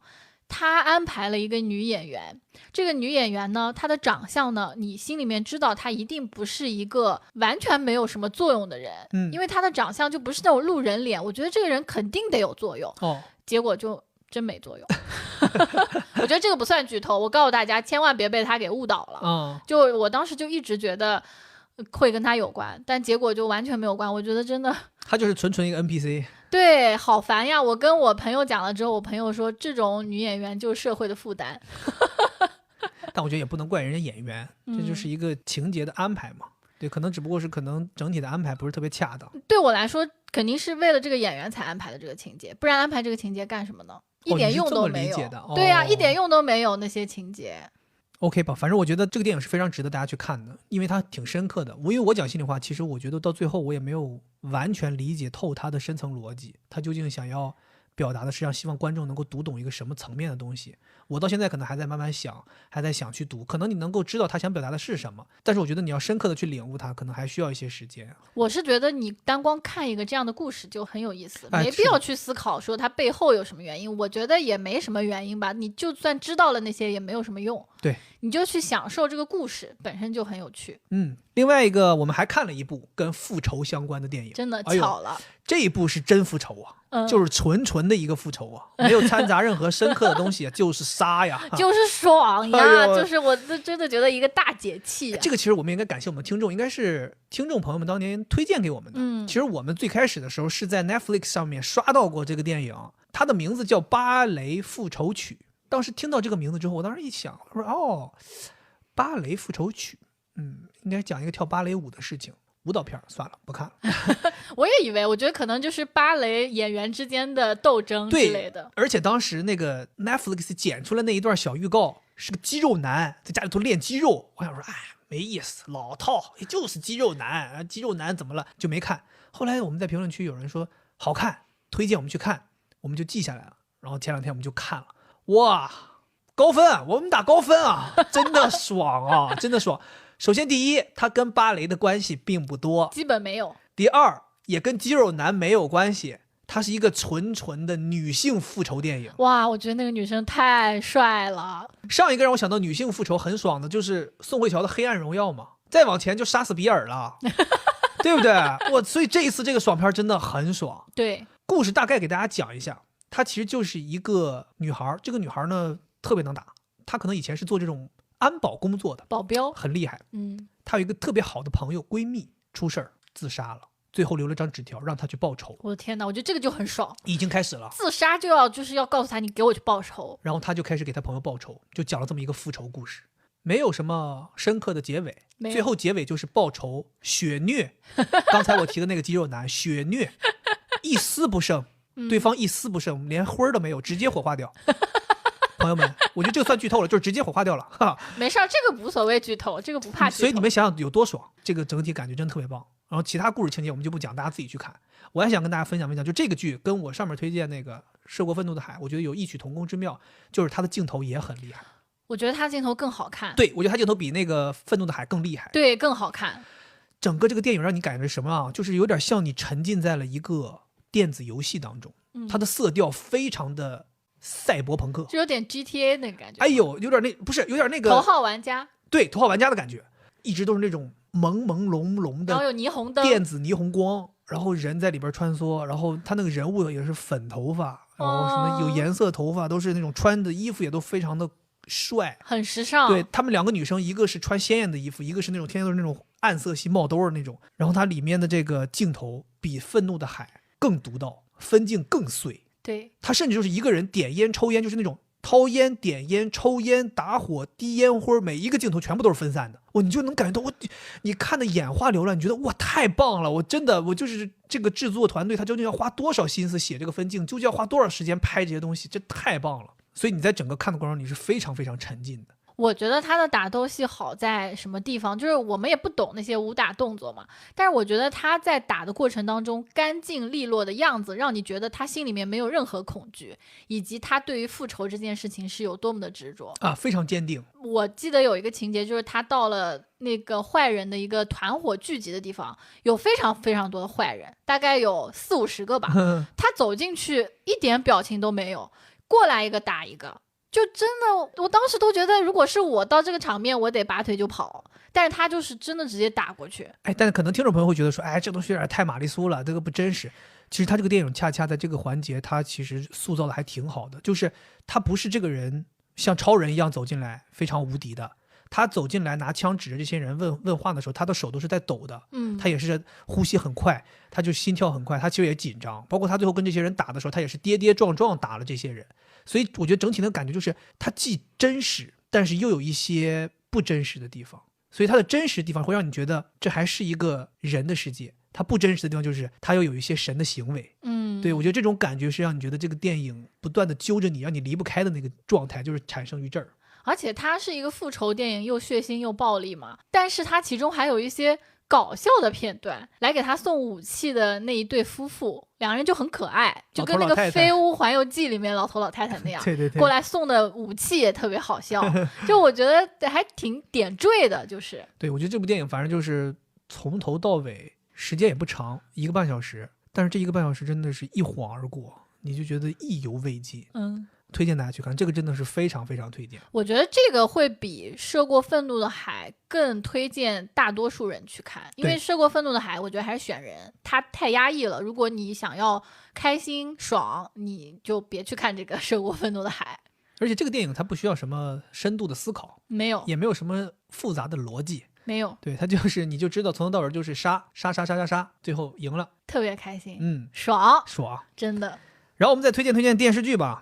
我们还看了2部非常非常喜欢的电视剧，是对国产的，总共就看了这2部，因为这2部都算是大制作了，挺长的。对于现在的电视剧的集数来讲，他们俩都挺长的，将近40都是，一个42，一个36好像。一部是最近一段时间我们看的，叫《故乡别来无恙》，这应该算是一部都市女性剧。女性群像啊，群像4个主角，这4个主角也挺有意思我觉得这4个主角选的真挺有意思，就是不夸张的说，就是没有那种我们认为的传统女演员，没有。你看，有脱口秀演员，有喜剧演员，有话剧演员，就他们这4个人组合在一起，你觉得很有意思。我其实一开始是没东西看，这个老跳在首页，你看我又要强调这个电视剧被跳在首页上这个重要性，流量很重要。对，他老跳在首页，老跳在首页，我就点进去了。点进去之后呢，因为这4个演员我都很喜欢，任素汐、史策，包括李雪琴，你都觉得还应该挺有意思。这几个人你很好奇他们怎么搭配到一起，抱着一个试试看的态度就点进去了。没想到一看就是把我吸引住了，我觉得最大的点就是我愿意把它称为就是这个观看感觉因为我们之前推荐了那个蓝龟喜事嘛，这个观看感觉有点像现代版的蓝龟喜事就不是说剧情内容一样，就是你看它的那个感觉就是真的很轻松，但是你又停不下来，你就很想继续看。原因就是因为这些人呢，他们的演技非常非常松弛，就我甚至在看的过程当中我都不相信这是一部电视剧，我觉得这可能是个综艺吧，就是大家很真实，就是这个台词一点都不做作，就是有些台词你觉得这台词不应该设计在这，没必要，就是纯粹可能是演员随口讲了一个即兴讲了一个什么啷当，他们就收进来了，但是其实可能它都是这个剧情设计的一部分，所以我觉得可能是这个剧本写的也好，尤其是像任素汐、像史策他们这些人，他们在里边讲台词就很轻松，然后很像是真的是这个城市里面生活的这几个姐妹。然后那种感觉就会让你觉得你看这个剧没有任何压力，你也不会有那种我在看一个剧的感觉，好像就在看这帮人的生活。我记起来他们是本来都是不在成都的，对，但是因为各种各样的事情又回到了成都，成都算是他们的老家，所以叫故乡别来无恙嘛。对对对对对，但我觉得对我来说这部剧它没有蓝龟喜事好，对我来说而且我的推荐指数可能只能算中等吧，就我认为如果你有别的剧看你就看别的剧，如果你实在没有剧看了你可以尝试看看这部剧。我当时确实是实在没有剧看原因是为什么？我觉得它是一部让我觉得没有办法舍弃的吐槽剧，就像你说的，好像你想要继续看下去，但是每次看的时候我头脑里面都是在想，为什么这个情节怎么是这样的为什么他们俩在一起了，他们为什么发生这种事情，而且它4条线切换的时候也会让我觉得有点不舒服。反正它的情节没有那么流畅，当然你说的台词好我也承认，就好多一个瞬间的台词会让我觉得哈哈一笑，挺有意思的，但是整体的这个逻辑和故事的叙述，我认为只有任素汐的那条线还称得上是讲述了一个人，其他的我都不知道在讲啥。我分析为什么是这个原因，可能是因为它里面的人物关系太多了，就这部戏它讲了4个女孩的事情，那这4个女孩就分别有4段感情线，然后这4段感情线里面可能还不止1v1的感情，可能有的是2个男生追她，然后他们还有家庭的感情线跟父母的对，所以你想想有这么多关系掺杂在里面，我觉得它肯定在叙事的过程当中会让你觉得有点混乱，真的没有办法做到4条线都特别扎实的往前走。对，所以他可能觉得任素汐这条线是可以主要的，然后他也设计的相对这条线也更丰满一些。对，可能就是编剧团队不一样吧，就4个编剧写的4条线就能看出来不同，有一些完全没有必要的情节等等的。反正我就每次看的时候吧，我都觉得想吐槽，但是呢又觉得已经开始看了，我也很希望看到他们每个女孩的结局是什么样，因为其实他们都挺有特点的，对吧？有的是女强人，有的是跟妈妈有很大冲突的，然后有的是那种在社区当公务员，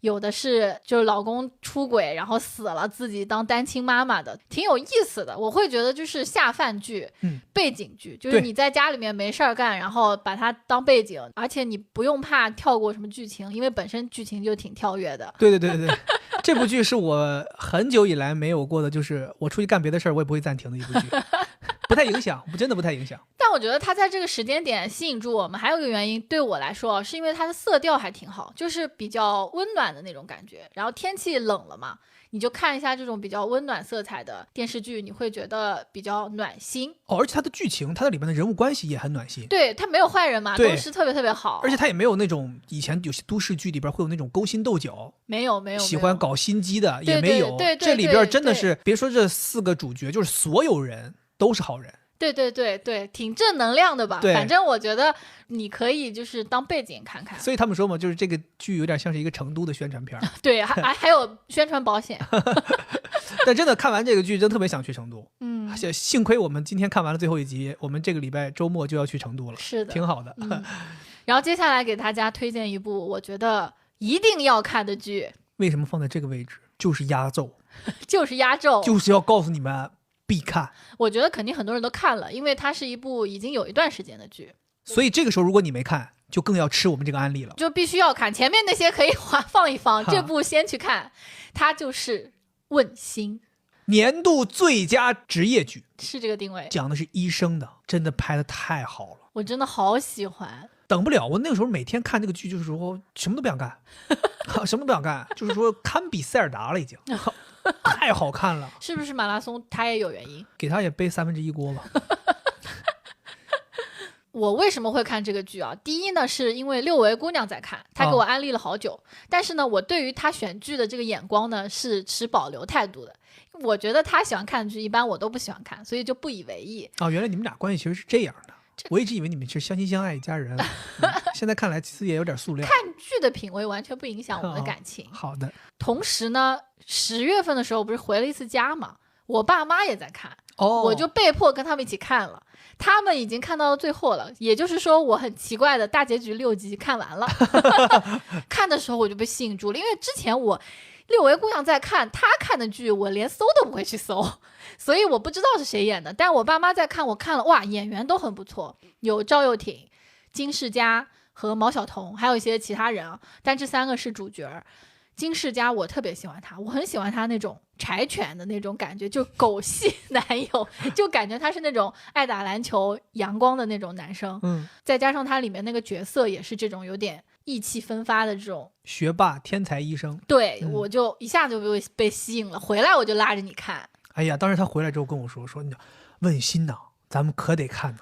你知道其实为什么当时没看问心，主要原因是那个时候同时在首页的是凡城之下，所以我们那个时候在努力的看凡城之下，所以就错过了问心。其实我都有无数次按耐不住自己内心的冲动想要看，因为你知道我是个特别喜欢看职业剧的，什么警察、消防员这种我特别喜欢看，医生也是，以前咱看过那么多医生，咱那前看那个良医，还有对不对？豪斯医生，对啊，我们看过很多医生剧，这次我相当于是按耐住了。结果你回来跟我说好，我当时也是没有犹豫，我立刻就开始看，我们就开始看。我果然真的这部剧啊，不光是主角塑造的到位，我甚至认为里边配角衍生出来的再配角都非常丰满。配角，对，就是这个医院里面发生的，医生丰满，病人丰满，病人家属都丰满，真的就是这个剧真的是太到位了，应该是投入了非常大。而且这个剧它在一个医院里面拍，我当时就跟惠子打赌，我们俩打赌了很长时间。惠子说这个到底怎么拍的呢？他们这个医院到底真的是个假的？我一点都没有打赌，我觉得它肯定就是个假的。我当时就说不对，不可能是假的。我说这都太真了，你看这些东西，这些贴纸，我说这些贴纸是做不出来的，他怎么能做到这么真？他肯定是一个真医院，他就借过来拍。怎么借？我当时就说这不符合逻辑。所以我说这个制作团队厉害对，这个就体现出了制作团队的厉害，他把这个景搭得很好。对，后来我们查了一下，我们说别争了，查一查吧。惠子查了一下，说真的是搭的，在山东是吧？对，搭了这么3个大区域，就主要拍摄的3个大区域，搭了3个景。我那个时候我就更佩服这个制作团队了。朋友们，你们如果看过的，或者说你没看过，你去看一下，你就知道那个医院的还原程度，它不是那种搭建一个很像医院的拍摄场地那种感觉，它能够把医院里边的一些那种什么广告啊，什么那些贴了好几遍的那种楼层指引啊，什么都给你创造的非常像，包括医生办公室什么的都太像了，你就不相信它是个假的，你觉得这东西一定是一个使用了 N 多年才会积累成这个样子的一个医院。但它唯一的就是比较新，就没有那种很旧很脏的感觉。不，我觉得很旧很脏的感觉都有啊。他那个大厅，那个医院那个一进门那个大厅，那些瓷砖都老化的，那很像啊。所以为什么我会觉得它不是个假的？对，所以这就可见他们这个投入是非常大的。是的，对，然后包括他们整体，这就说到为什么我们喜欢看职业剧，就职业剧给你传递那些职业术语，我的妈，太迷人了。是吧？你看我跟你讲，看这个剧我们真的学到太多了。A 型主动脉夹层，我们就是说学到了很多跟心脏相关的一些疾病，甚至我们看完这个剧之后，我们都说以后如果我们出现什么样的症状，我们可能都知道自己大概是个什么病了。对，就听他们每天讲那些术语，然后做那些什么加强的 CT， 然后做那些什么东西造影，包括是什么放点烟啊，他们在做那个手术的时候放点烟啊，那感觉你就听完之后你觉得哎呦上头啊，真的舒服。那你还记得黄喉是什么部位吗？是猪心脏的一个什么对瓣膜。对，当时我爸也是这样问我的，他看了之后来考我，我当时以为就是黄喉，就是跟他那个名字一样的，才知道哦，原来黄喉是心脏里面的一个东西。对，包括它里边真的给大家很详细的讲解，说你的心室是怎么进血、怎么出血，然后哪里出现问题了，会导致什么什么样的事情出现，确实还能学到一些东西。对，所以你看这个剧的时候，你既觉得深深的被他的塑造的这样的一个虚拟的世界所包裹，同时你又在里边学到了一些东西，然后你又心情又随着里面的主角、病人、医生起伏，哎，这种感觉是特别好的。而且我记得中间看到一段时间，惠子其实有点觉得无聊了，他跟我说，他说这个剧我有点不想看了，你有这个感觉吗？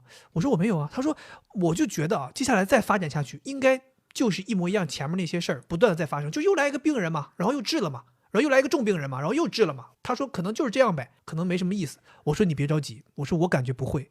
果不其然，我们后来再看下去，你会发现，虽然他老是医院里面发生一些事情，幺蛾子处理，但是他每个幺蛾子都不一样。他有的是重病病人没接受救治过世了，有的是医闹，有的是有钱病人来了之后觉得你们医院条件不好，对吧？甚至有的是那种没钱救的病人，他们要想办法怎么样，有很多很多不同的发生在医院这个场景下的故事被他们搬到了荧幕上。然后我就觉得他们用了几十集浓缩了一个医院可能 N 多年发展会出现的事情。没错，你一下子在短时间内就能够感受到，哎呦，医生真不容易，医院真不容易。而且你还感觉到了医院体制内的一些，比如说评选呀，然后升职呀，包括医生科室之间的勾心斗角呀，这些就除了医患之间或者做手术这些相关之外，你还感受到了一个医生他非常丰富的生活。对，他除了要做手术之外，他还要去搞这些勾心斗角的事情。然后我也觉得这个职业剧最开始让我觉得特别吸引我的，就是作为一个职业剧，他把这个职业的技能也展示的特别棒。就是他们做手术这个过程，我记得印象最深刻的镜头就是他有一个从患者胸口开口位置向上拍医生在操作这个手术的这个镜头，里面有一个是每次他们结束缝线的时候那个镜头，哇，他拍的动感特别强，就啪啪啪啪啪缝线，我那时候感觉，我想说这医生手真的这么快吗？就给我们缝起来了，就太厉害了。就那个时候你就会觉得深深的被他们崇拜住了。而且我觉得这个其实也得益于演员的演技，就你都知道这些人是演员嘛，但是他们的演技还是可以让你带入，哦，他们真的是这个医生。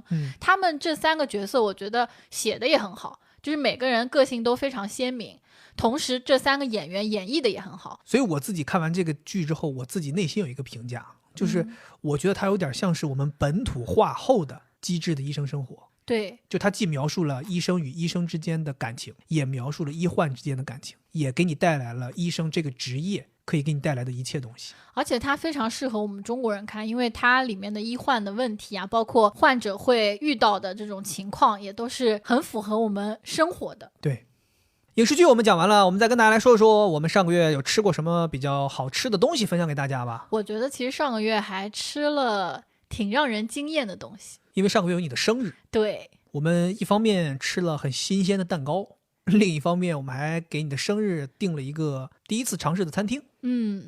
然后这个蛋糕呢，大家可能本来期待的，我们说的是那个美元蛋糕，大家都很想知道这个蛋糕在哪儿买的。怎么不能说吗？可以说，但是你觉得怎么样这个蛋糕？你说这个美元蛋糕吗？造型是非常好。对，我觉得美元这个蛋糕造型我是非常满意，甚至超出我的想象。是的，我也这么认为。对，但是呢，这里也提醒大家，就是这个蛋糕它就仅限于造型了，吃可不是一般的难吃，是真那么难吃。我觉得就是0分吧0分。就这个蛋糕，我告诉你啊，就如果说我知道这个蛋糕这个口味掉到地上我都不会吃的，就是免费放在那我都不会吃的。我就告诉大家，也不怕大家觉得我们浪费，因为确实太难吃了，太难吃了。我们后面是丢掉的丢掉了2/3。对啊，丢掉2/3，挺多的。我们只在中午过生日，吹完蜡烛之后切出来了一小份吃了，那一小份吃我们还分给了厨师和服务员。对，就觉得自己反正吃不完嘛，但是没有想到这么难吃，要知道这么难吃我都感觉没脸分给他们吃。对，所以我觉得这种造型蛋糕，当然朋友们也可以在里面给我们推荐推荐，你们有没有吃过这种造型既好又好吃的蛋糕。因为我这个蛋糕给他订的这家蛋糕店啊，说人家难吃了，咱就不提人家名字吧。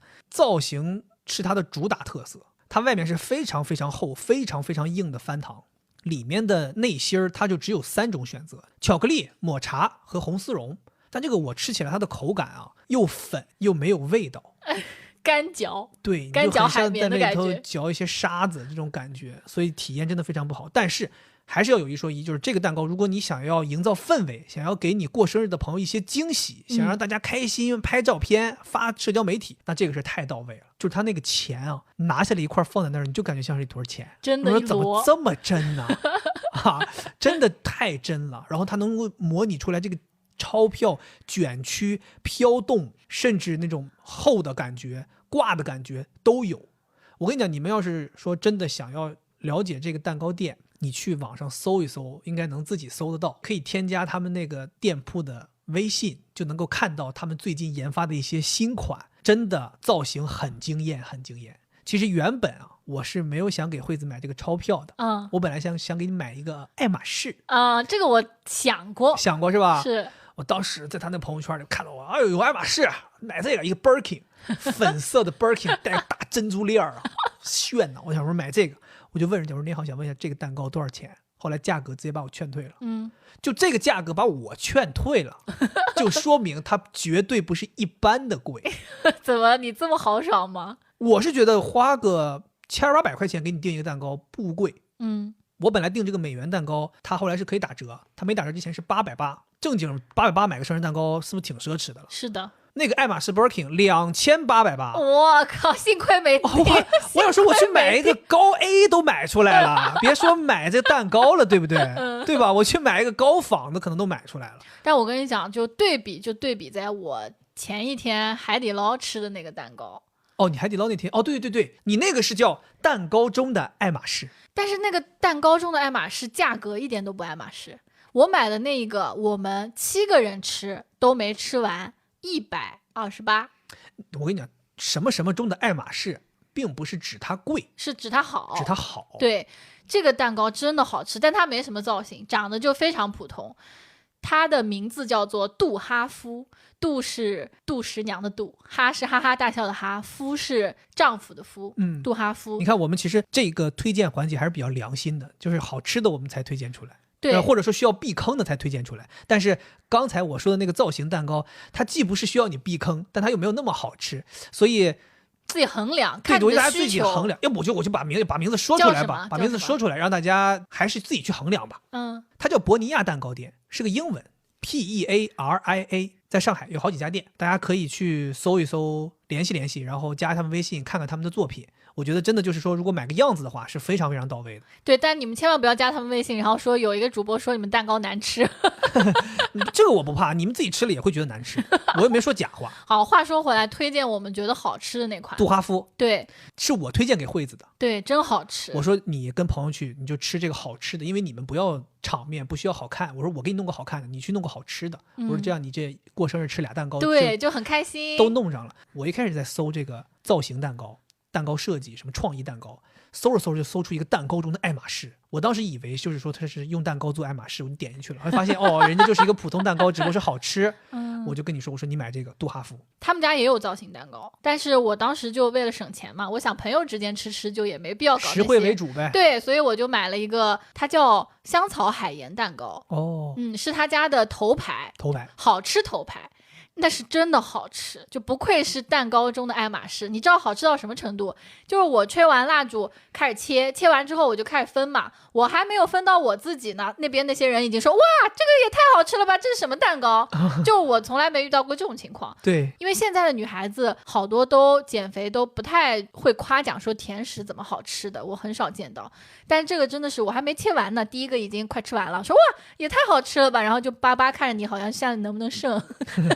真的很好吃，大家应该有印象，就是基本上过生日吃蛋糕总会剩。对，包括我去年那个拉屎大王其实也剩，那个都挺好吃的也剩。对，但是这一次惠子空手回来的，全是礼物，没有。我说这蛋糕你都吃完了？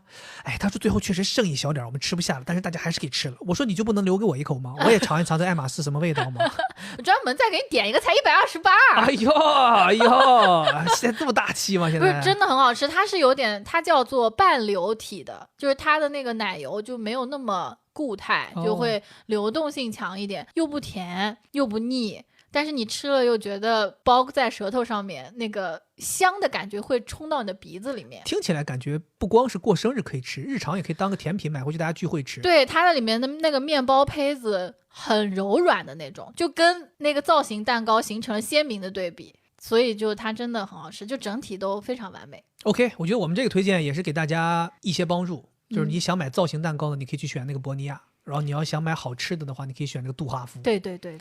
除了生日蛋糕之外，我们当然过生日也要吃一顿相对比较特别的饭嘛。跟去年一样，还是吃了日料欧玛卡塞。欧玛卡塞了，去年吃的是欧玛萨开呀，今年吃的是欧玛卡塞呀。终于搞明白了，终于搞明白了，终于是卡塞了，对吧？然后这次我们就想说，咱们定一个和以前不一样的、没吃过的。其实我们第一次吃那个欧玛卡塞，如果大家听了那一期节目，大家是知道我们是吃了一个偏家庭作坊式的，对，在一个居民楼里，在人家家里面吃的一个日本师傅，他是跟上海的老婆结婚了之后，他在上海就开这个店，非常非常小，他的料理风格也很偏家常菜的这种感觉。然后这一次我们是找了一个相对更正式一点的欧玛卡塞，高级一点，然后直接说高级一点。对，整个这个场地吧，也更像咱们这个照片里常看的这种日式风格的欧玛卡塞。我们也是幸运，我们订了个中午去吃，整个餐厅没有一个人，包场，所有服务员和厨师只为我们一个人服务。对，去年吃欧玛卡塞在那个真木乃，其实也是那个整个吧台没有别人，只有我们。吧台就只能坐得下2个人，所以我们觉得给你过生日还挺幸运的，就是你总能享受到这种。那必须的。对，然后也不看看谁手心。然后我们这次就一方面可以享受到很好的服务，另一方面就是这个厨师可以1v1跟我们还交流，就是他全程只做我们的，如果没吃完这一口，他就站在那儿看，等着跟我们聊天。然后惠子呢也不知道咋了，可能是因为过生日也开心啊，就老跟人家这厨师聊天。因为我觉得他可能希望我们可以跟他有一些沟通、交流，大家深度在探讨一些厨艺啊。菜品啊，食材啊，一些东西啊，然后甚至都问到了人家这个你结婚了吗？我说师傅你结婚了吗？因为他挺帅的，而且他说他是江苏人，我一下就想到，哎，六维姑娘这是不是可以牵一下线？朋友们，你们想不到师傅怎么回答？晾谁都想不到。师傅说结过，他说曾经结过。对。立刻就开始问六位姑娘二婚可以吗？是对，反正挺有意思的。我们这次体验，这次的菜品就明显正式很多。哎，你到现在还没有说这家店叫什么名字？我没说，不好意思。这家店的名字叫纸东云。哈哈哈，我就等在这儿呢。这个字不念纸，这个字念义。对，哇，你怎么知道念义？其实我本来就知道念义。那你为什么要念纸？因为我也是才知道他念义的。你怎么会才知道？我是一直就好奇这个字究竟该怎么读，因为它不是一个简体字嘛，它有点像是个繁体字嘛。所以我以前老读纸，就是鱼字边上一个主旨的旨。对，然后后来我们因为要做这个节目嘛，然后我就去查一下到底怎么读，我就感觉到你这个人，哎呀，你可能。那你为什么还要读纸呢？我是想看看你知不知道。太丑陋了。完了，我们两个人刚才怎么这么丑陋啊？我是想说我读成纸，然后你肯定也说是，然后我就说嘿，其实不是。幸亏我先说了。我们两个真的是为了这个节目我们勾心斗角，这比魔鬼的计谋都魔鬼呀。太吓人了。好，那就是易东云对吧？对，易东云。这个也是在网上随便搜的，搜到，然后感觉评价也不错，然后位置也挺适合我们就去了。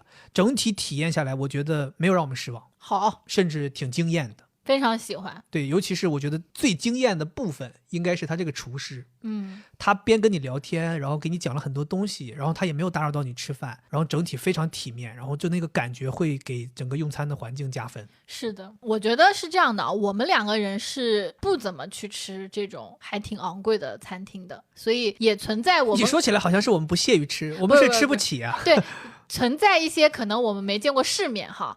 但是我还是觉得这家店是好吃的，就在我们的经验上它是好吃的。其实我觉得对于过生日2个人去吃的话，它并没有那么昂贵，我们也不怕告诉大家价格。它的菜单只有2份，一份是398，一份是698，我们2个人就选了698的那个。其实我看很多人评价说398的那个其实也挺丰富的了，对，只不过698这个可能食材有一些会上一个档次。对，我就觉得真的吃的太撑了，他们的量很大。我还记得我们去年去吃真木乃，最后吃完之后没咋饱，然后人家那个日本厨师还说你们没饱，再给你们做个手握这个卷儿给你们吃。我们这次是吃到后来还剩2个菜的时候，已经有点吃不动了。对，真的感觉是往嘴里塞。我当时还跟师傅说呢，我说那吃不动了可以退吗？他说不行，你还是得付这个钱。所以我是觉得性价比挺高的，很高。就虽然听起来好像698、700块钱一个人呢，但我觉得这个量感觉就是2个人可以吃1个人。但人家不会这么允许。对对。你就想啊，他那个寿司就有8罐，我觉得很多人中午吃个工作餐8个寿司就结束了。那厨师还特别贴心问我们，他说你们米饭是要多一点还是少一点？就是他那个每一次握的时候米饭拿多少，我们说少一点少一点少一点少一点，而且没想到最后他还送了我们一碗长寿面啊。对，所以其实你看我们整体这一餐饭碳水摄入还是挺多的。是，我觉得它里面有让我印象很深刻的菜品，一个是鲍鱼干酱拌鲍鱼，后来还给了你一小撮米饭和海胆，对，拌在一起吃。我是第一次吃鲍鱼干酱，我当时还问师傅了，我说这个鲍鱼干是什么地方，他也没讲清楚。怎么没讲清楚？我都听清楚了。当然我可能是因为本来就知道鲍鱼干酱这个东西，因为以前我看视频有看过很多外国人喜欢做这个东西。它其实就是你那个鲍鱼整个拿下来的时候，它是一个椭圆形嘛，然后它边上会有一个黑黑的东西那东西正常在我们大连那边都说这个不能吃，对，就丢掉扔了。但是有很多外国人他是拿这个东西再配合一些其他的调料做成酱，蘸着别的东西用。对，那个酱我觉得特别好吃，它有一股牛奶的香味，同时还有一些坚果的味道。它拌着那个海胆和米饭，放在那个鲍鱼壳做的那种陶瓷的碗里面吃，就很满足。这是你印象最深刻的菜吗？算是吧，但我还有别的觉得好吃的，比如说那个安康鱼干，它需要经过非常多次处理，它好像说光煮这个就得花3个小时。哇！因为如果不仔细处理它的话，会非常腥。我觉得吃那个安康鱼干会给我一种比鹅肝好吃的感觉，更细腻一些，然后又有鱼的味道，就很好吃。那你有什么印象深刻的？我印象最深刻的也有2个，一个是它特别特别靠后，就是在我们的寿司的最后一个，它卷了一个巨大的寿司它前面那些都是叫什么手握，应该算是就是米饭上面直接放上了食材，对，最后一个是由紫菜包起来的这个卷儿，它卷的时候就把我吓坏了我记起来那个，往里放了巨多东西，生鱼肉、鸡蛋，很多很多七七八八的，然后最后卷起来巨粗，我的妈！那个是我见过巨粗的寿司，那个寿司、我感觉就是你的小臂横截面，就是有那个咱说西葫芦那么粗一个寿司，然后他呱唧就切很厚一刀，然后给我们俩一人一块，然后剩下那一半他留着了，然后我当时懵了，我想说这是要我们吃吗？他说建议一口吞掉。对，他当时说的时候我就震惊了。朋友们，你们再想一想啊，有差不多2个指节这么厚，西葫芦截面这么大一个寿司，让你一口吞掉。然后我们还问呢，我说师傅，那为什么我一定要一口吞掉呢？他说因为里面的食材是有分布特定安排好的，不同的位置是不同的口感。他说如果你咬，你就要缺失一部分食材的口感，对，融合性差，你全部吞下去，你就能一口感受到所有的口感。他说这是最棒的。然后惠子就说他要挑战一下，我记得当时还给你拍了视频，你就一下塞进去，真的塞完之后可能有15分钟没说话，一直在嚼。而且那个时候已经胃里面的东西已经顶到喉咙了，我感觉我随时都要吐出来，但是出于对厨师的尊重，我就不停的在做心理建设和嚼它。所以后来看完惠子一口吞的感觉之后，我还是决定我缺失一些体验吧，我就是咬着吃吧，实在是没办法。但是我也是第一口嚼了一会儿之后，我赶紧把第2口也送进去了，就希望能够让他们有一个全部都在我口腔里的时候，这样的话也能感觉到整体的感受。确实感受很奇妙，就是你有不同的口感、不同的软硬度、不同的味道一起进到嘴里。对，这个其实可能它让我一口吞这件事儿会更让我的体验觉得奇妙。然后另外一个菜我觉得喜欢的是它有一个蟹柳蒸蛋这个也是我喜欢的。这个我为什么喜欢，也跟它的这个用餐的建议有关。他说这个蟹柳蒸蛋装在一个小盅上来的，他说你可以咬着吃偏固体一点的蒸蛋，他说你还有一个吃法是可以把它搅拌开变成一种鸡蛋汤羹直接喝。我记得当时惠子就是咬着一口一口吃的，我是直接就进去咕噜咕噜搅拌完了之后我就端起那个盅喝。哇，你知道咱们去吃的那天上海有点降温，挺冷的，那个东西小盅有烫烫的温度，喝进去的时候有一股暖流一下进去，然后你知道吧，你又有鸡蛋的香味，然后鸡蛋很滑，然后还有那个蟹柳的海鲜的味道，然后你还能嚼那个蟹柳的纤维感，整体这个东西一进下去，我整个人一下就暖了，就是有点那种都打战，就是那种像那种你一下子泡到热水里那种感觉，特别舒服。你一边说一边在咽口水。对，我觉得这个钟放在偏后期上，让我体验觉得特别好，就是像那种这一餐都快要用完了，最后给你暖一下子，一下子一个收尾，像是一个非常非常温暖的句号。它其实是在中间，老公。是中间吗？对。是在那个八罐寿司之前。对对对，它就像是一个分隔号，告诉你接下来就开始主食了。对对，前面因为前面很多这种鱼肉什么都是一些冷的嘛，对，它到这个位置暖你一下，然后开始吃主食。我就会觉得很想再去试一下那个398的，节约一点成本。而且我觉得它里面还有一个很有特点的，我很喜欢。就有的时候吃 omakase， 我为什么喜欢跟厨师聊天，是因为我很好奇那个制作过程嘛。而且你坐在板前，你可以看见它是怎么做的，我就会留心它的左手边放着一个盘子，上面有3个小盘子，这3个小盘子上面分别是3款调料。一个是一个小柚子，然后那个柚子已经斑斑驳驳，就它已经用过好多次了。还有一个是一块盐，还有一个是什么我忘记了。每次我都会在想，什么时候会用到这个柚子，什么时候要放这个盐了，我就会很好奇。然后它这个柚子的调味这次让我觉得很惊艳，好几款寿司和生鱼上面它都稍微磨上一点这个柚子皮的沫，对，很香，特别香哇！我以前从来没有在食物里面感受到这种香气，就一下子顶上去，甚至我就是还有点沉迷这个味道。我觉得这个就是板前的魅力是吧？对，你要是说厨房做好，稍微放一会儿拿过来就没这个味儿了。对，它那个味觉分子应该是散发的很快的。我突然又想起来一个菜，就是它8罐寿司里面有一个金枪鱼的寿司，那个金枪鱼的鱼肉是在某一种酱料里面泡过的，吃起来真的很好吃。我以前不太喜欢吃金枪鱼，我觉得它有点酸酸的，但这次就特别香。我还问他，我说为什么这个就没那么酸味儿，他就告诉我说是通过一些处理的嘛。我就觉得哎呀，你看厨师就得去钻研这些菜品，这个时候你就会被食客吃到感知到，我觉得他肯定也很开心。对，他好像是一个有点厨痴的感觉，听他讲话他就说他自己很喜欢研究这些事儿。然后我们还问他说你为什么要做这个事儿，是怎么他说他就是喜欢。而且对了，我们这要提醒大家，我们吃这个你别看698，厨师跟我们说了，他以前可是在1500家的餐厅工作的。对，他是在那个地方做omakase的，所以相当于我们半价吃到了他的手艺。哇其实这次我还有一个事情有点想夸夸自己。我们这不是预定了2个人去吃饭嘛，然后我也说了，我说是给老婆过生日。预定完他就问我姓什么，我就写了姓于嘛。然后最后你看到那个在咱们的桌子上预定写了一个祝于太太生日快乐。对。然后到了那儿之后，我就跟服务员说，我说你有没有那个纸巾和笔，我想把这个东西擦了，我想重新写点东西。然后我就把它改成了祝惠子老师生日快乐。自己不太希望说我的老婆她要被人称为于太太，就是他像是一个男性的附属品。我认为每个人都应该拥有自己的名字，他叫惠子，他有他的名字，祝生日快乐应该是祝他生日快乐。所以当时我就把这个事情改了。但我觉得如果是你过生日我给你定做的话，我还挺希望他写徐惠子老师的老公生日快乐。什么东西？徐公公。谢谢你祝我生日快乐。救命啊你赶紧走吧。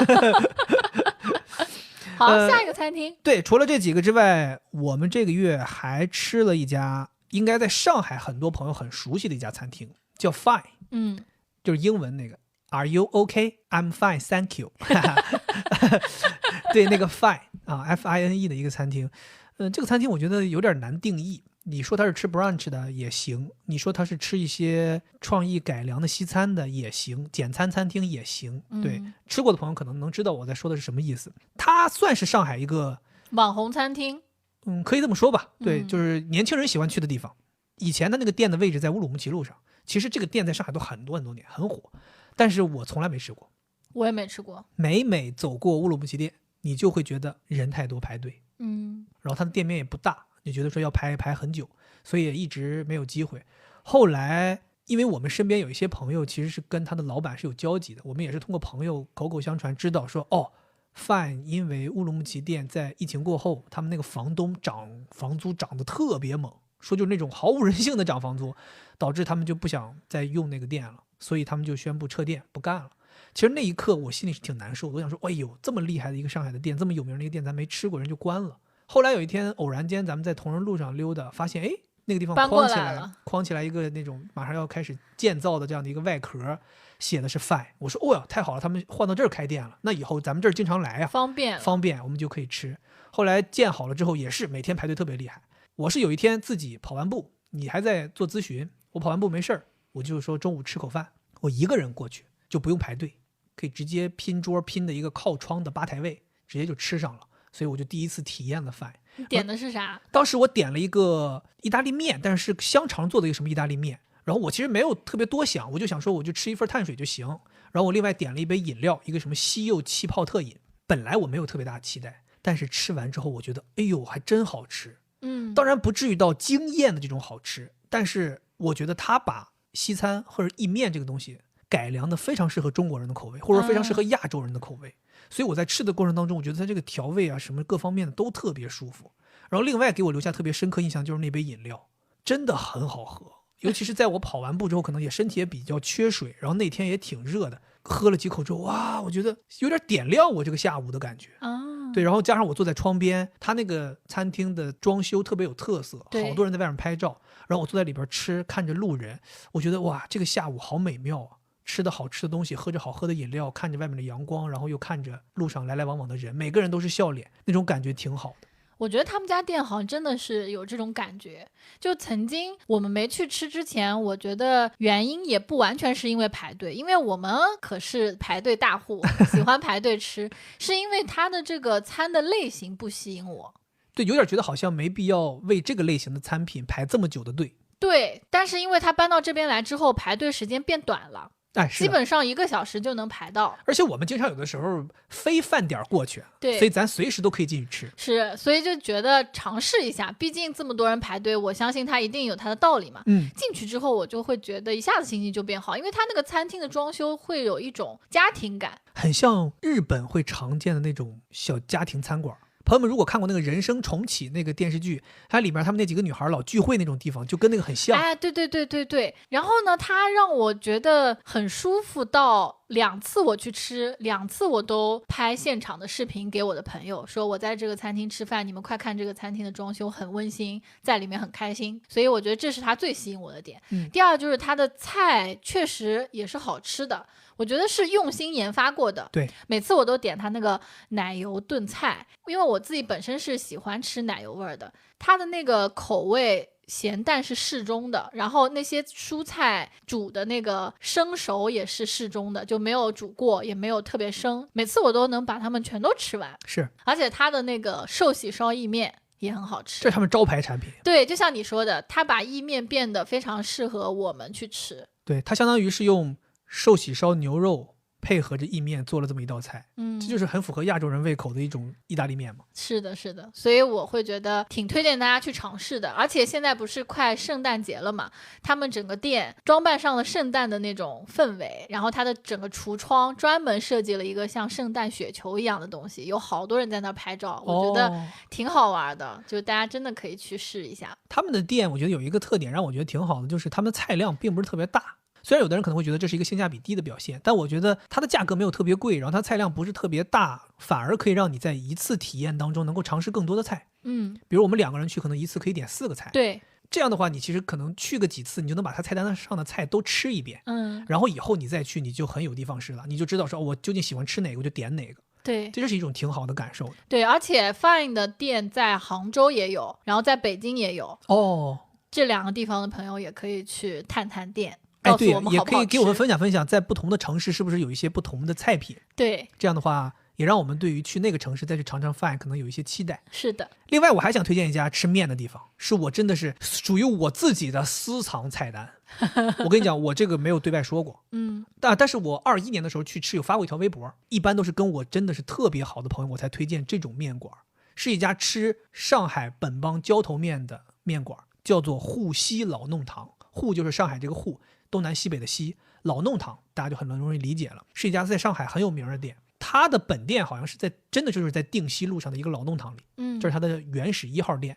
但是我去吃过3次这家面馆，都是吃的是广东路上的店，就是在南京东路步行街附近。我是一个很喜欢吃上海浇头面的人，这个惠子知道，尤其喜欢吃拌面，对吧？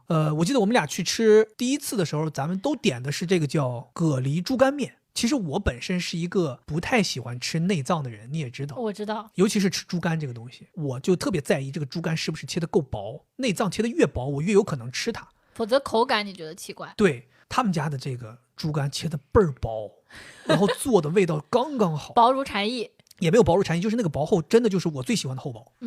这个猪肝我吃得下去，而且这个他们家的这个浇头的量也特别到位。我前2天去吃，点了一个腰花面，点了一个汤面。天冷了嘛，我想说来点热汤热水，吃吃舒服。我真的就是吃饭的时候，我就盯着这个腰花吃，最后吃到面剩最后一口的时候，依然还有腰花。哇，我跟你讲，我当时是什么心态？我很想去你的碗里面煎一块腰花，但我就怕说给你吃了你就少了。你早知道你给我分享呀。对，所以我觉得他们家的这个食材的浇头给量给的是很到位的。很良心。对，然后另外我在他们家还特别喜欢吃一道菜，就是他们的咸菜毛豆。对，这是算是一个小配菜吧，我一般会加在汤面里头。就我跟你讲，加了这个之后，这汤面不要太有滋味，很鲜。哎呦，他们这个咸菜和毛豆这搭配的，我一想起来我都流口水。哎呀，真的是好吃。你想想，你这个面一筷子煎起来，裹着咸菜吃到嘴里，然后再来口腰花。哦呦，咸菜是那种有点脆脆的口感，舀出来的汁水是咸中带鲜的。对，哎呀，你说的我现在又想吃了。我也是，哎呦，我现在真的想去吃。但他们家8点半就关门了。这个也是我们要提醒大家的，他们家这个店排队其实挺厉害，因为吃这种面馆它本身不会特别大，所以它排队也挺厉害。但是千万不要担心，他们的翻台特别快，因为你想吃一碗面能吃多长时间呢？大家也不会在这坐着聊天，吃完就走，所以翻台速度特别快，所以大家不要被队伍吓到。第二个呢，就是他们这个8点半就关门了，大家要去呢最好要趁早。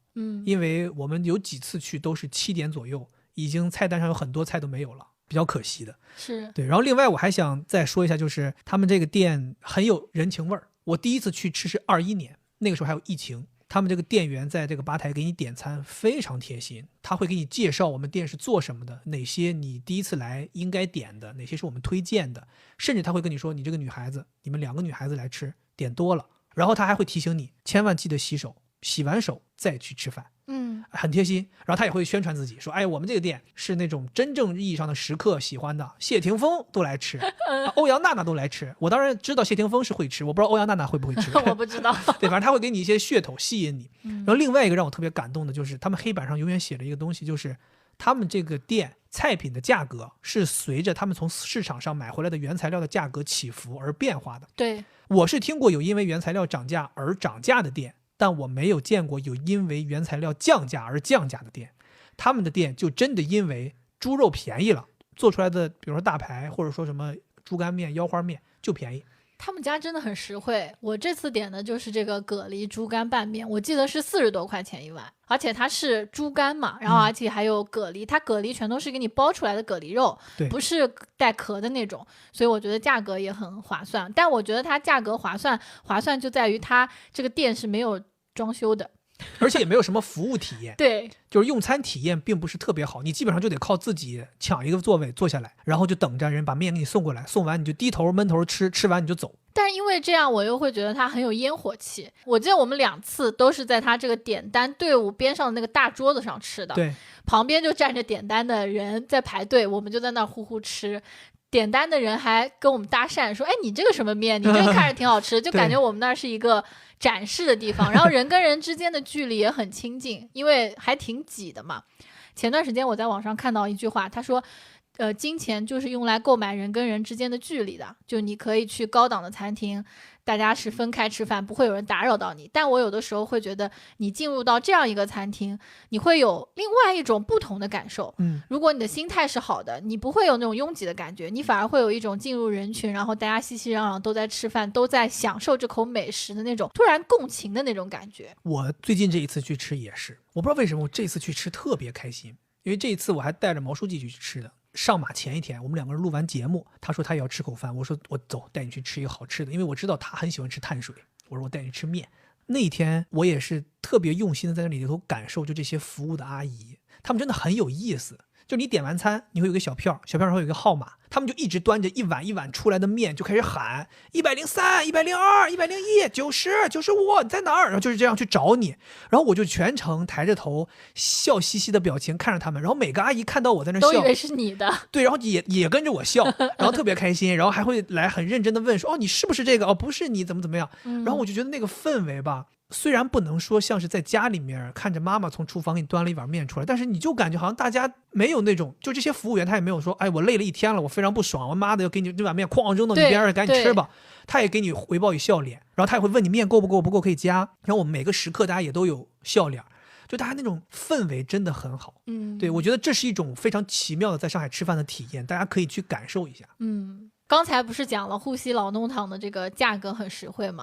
接下来我就要曝光一个美食刺客。哎呀，曝光了呀！不叫美食刺客，难吃刺客。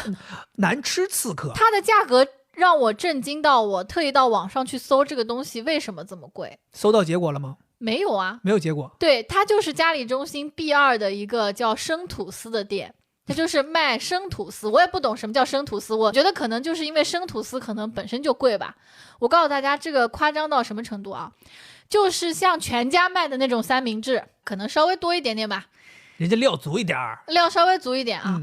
3个大虾，天妇罗大虾然后做好了之后对半切开，那个绝对没有正常一片吐司那么大，没有边儿啊，对，没有边儿，就那么大，3个大虾，一点鸡蛋酱有一点点生菜大家猜测一下多少钱？真的，我当然知道这个价格的时候，像我这种骑虎难下的人，我知道这个价格，我绝对不会买。当时就是你不知道，是我知道那个价格。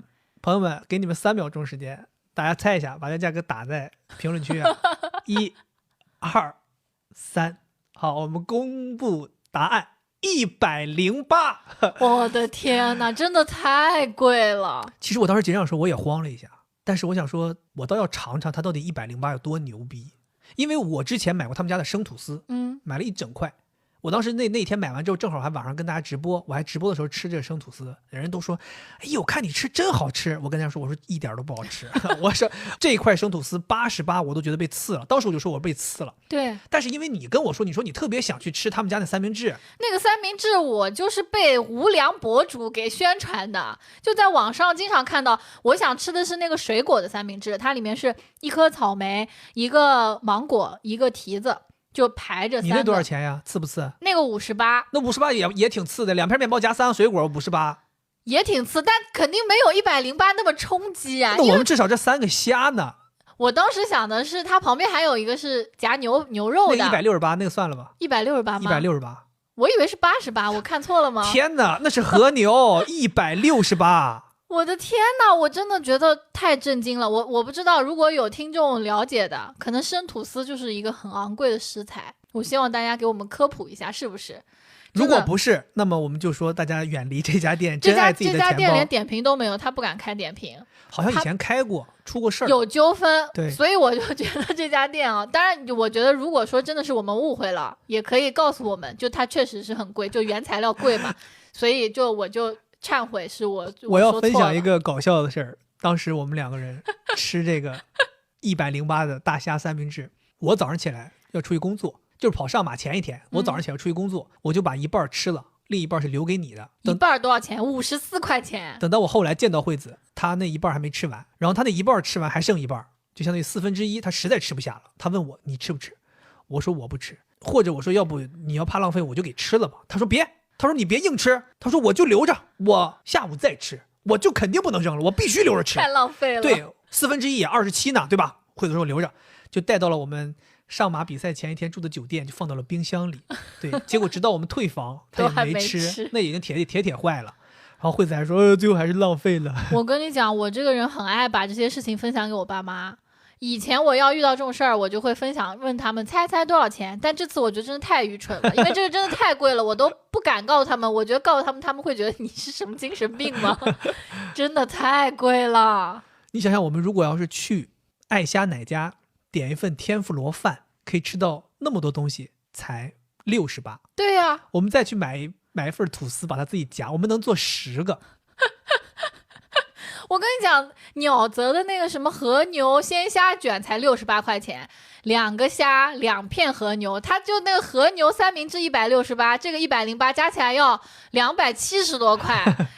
天哪，我真的无力吐槽。对，行吧，反正我们就是提醒一下大家，因为很怕有些朋友去那边就没看到价格，就骑虎难下，最后一下子被刺一刀嘛，有点难受。但是你如果说做好了心理准备，你说咱就吃得起，咱就是108要吃三明治，那没问题。或者说你想说我也体验体验这个刺客究竟，这有什么好体验的？就是被刺有什么好体验的？是不是家里有一些被刺的成本预算在这儿？我直接就是说不要去吃，好吧？不要去你要刺的话，你就去那种无意间被刺一下还行，你就明知道是刺，你还要上去。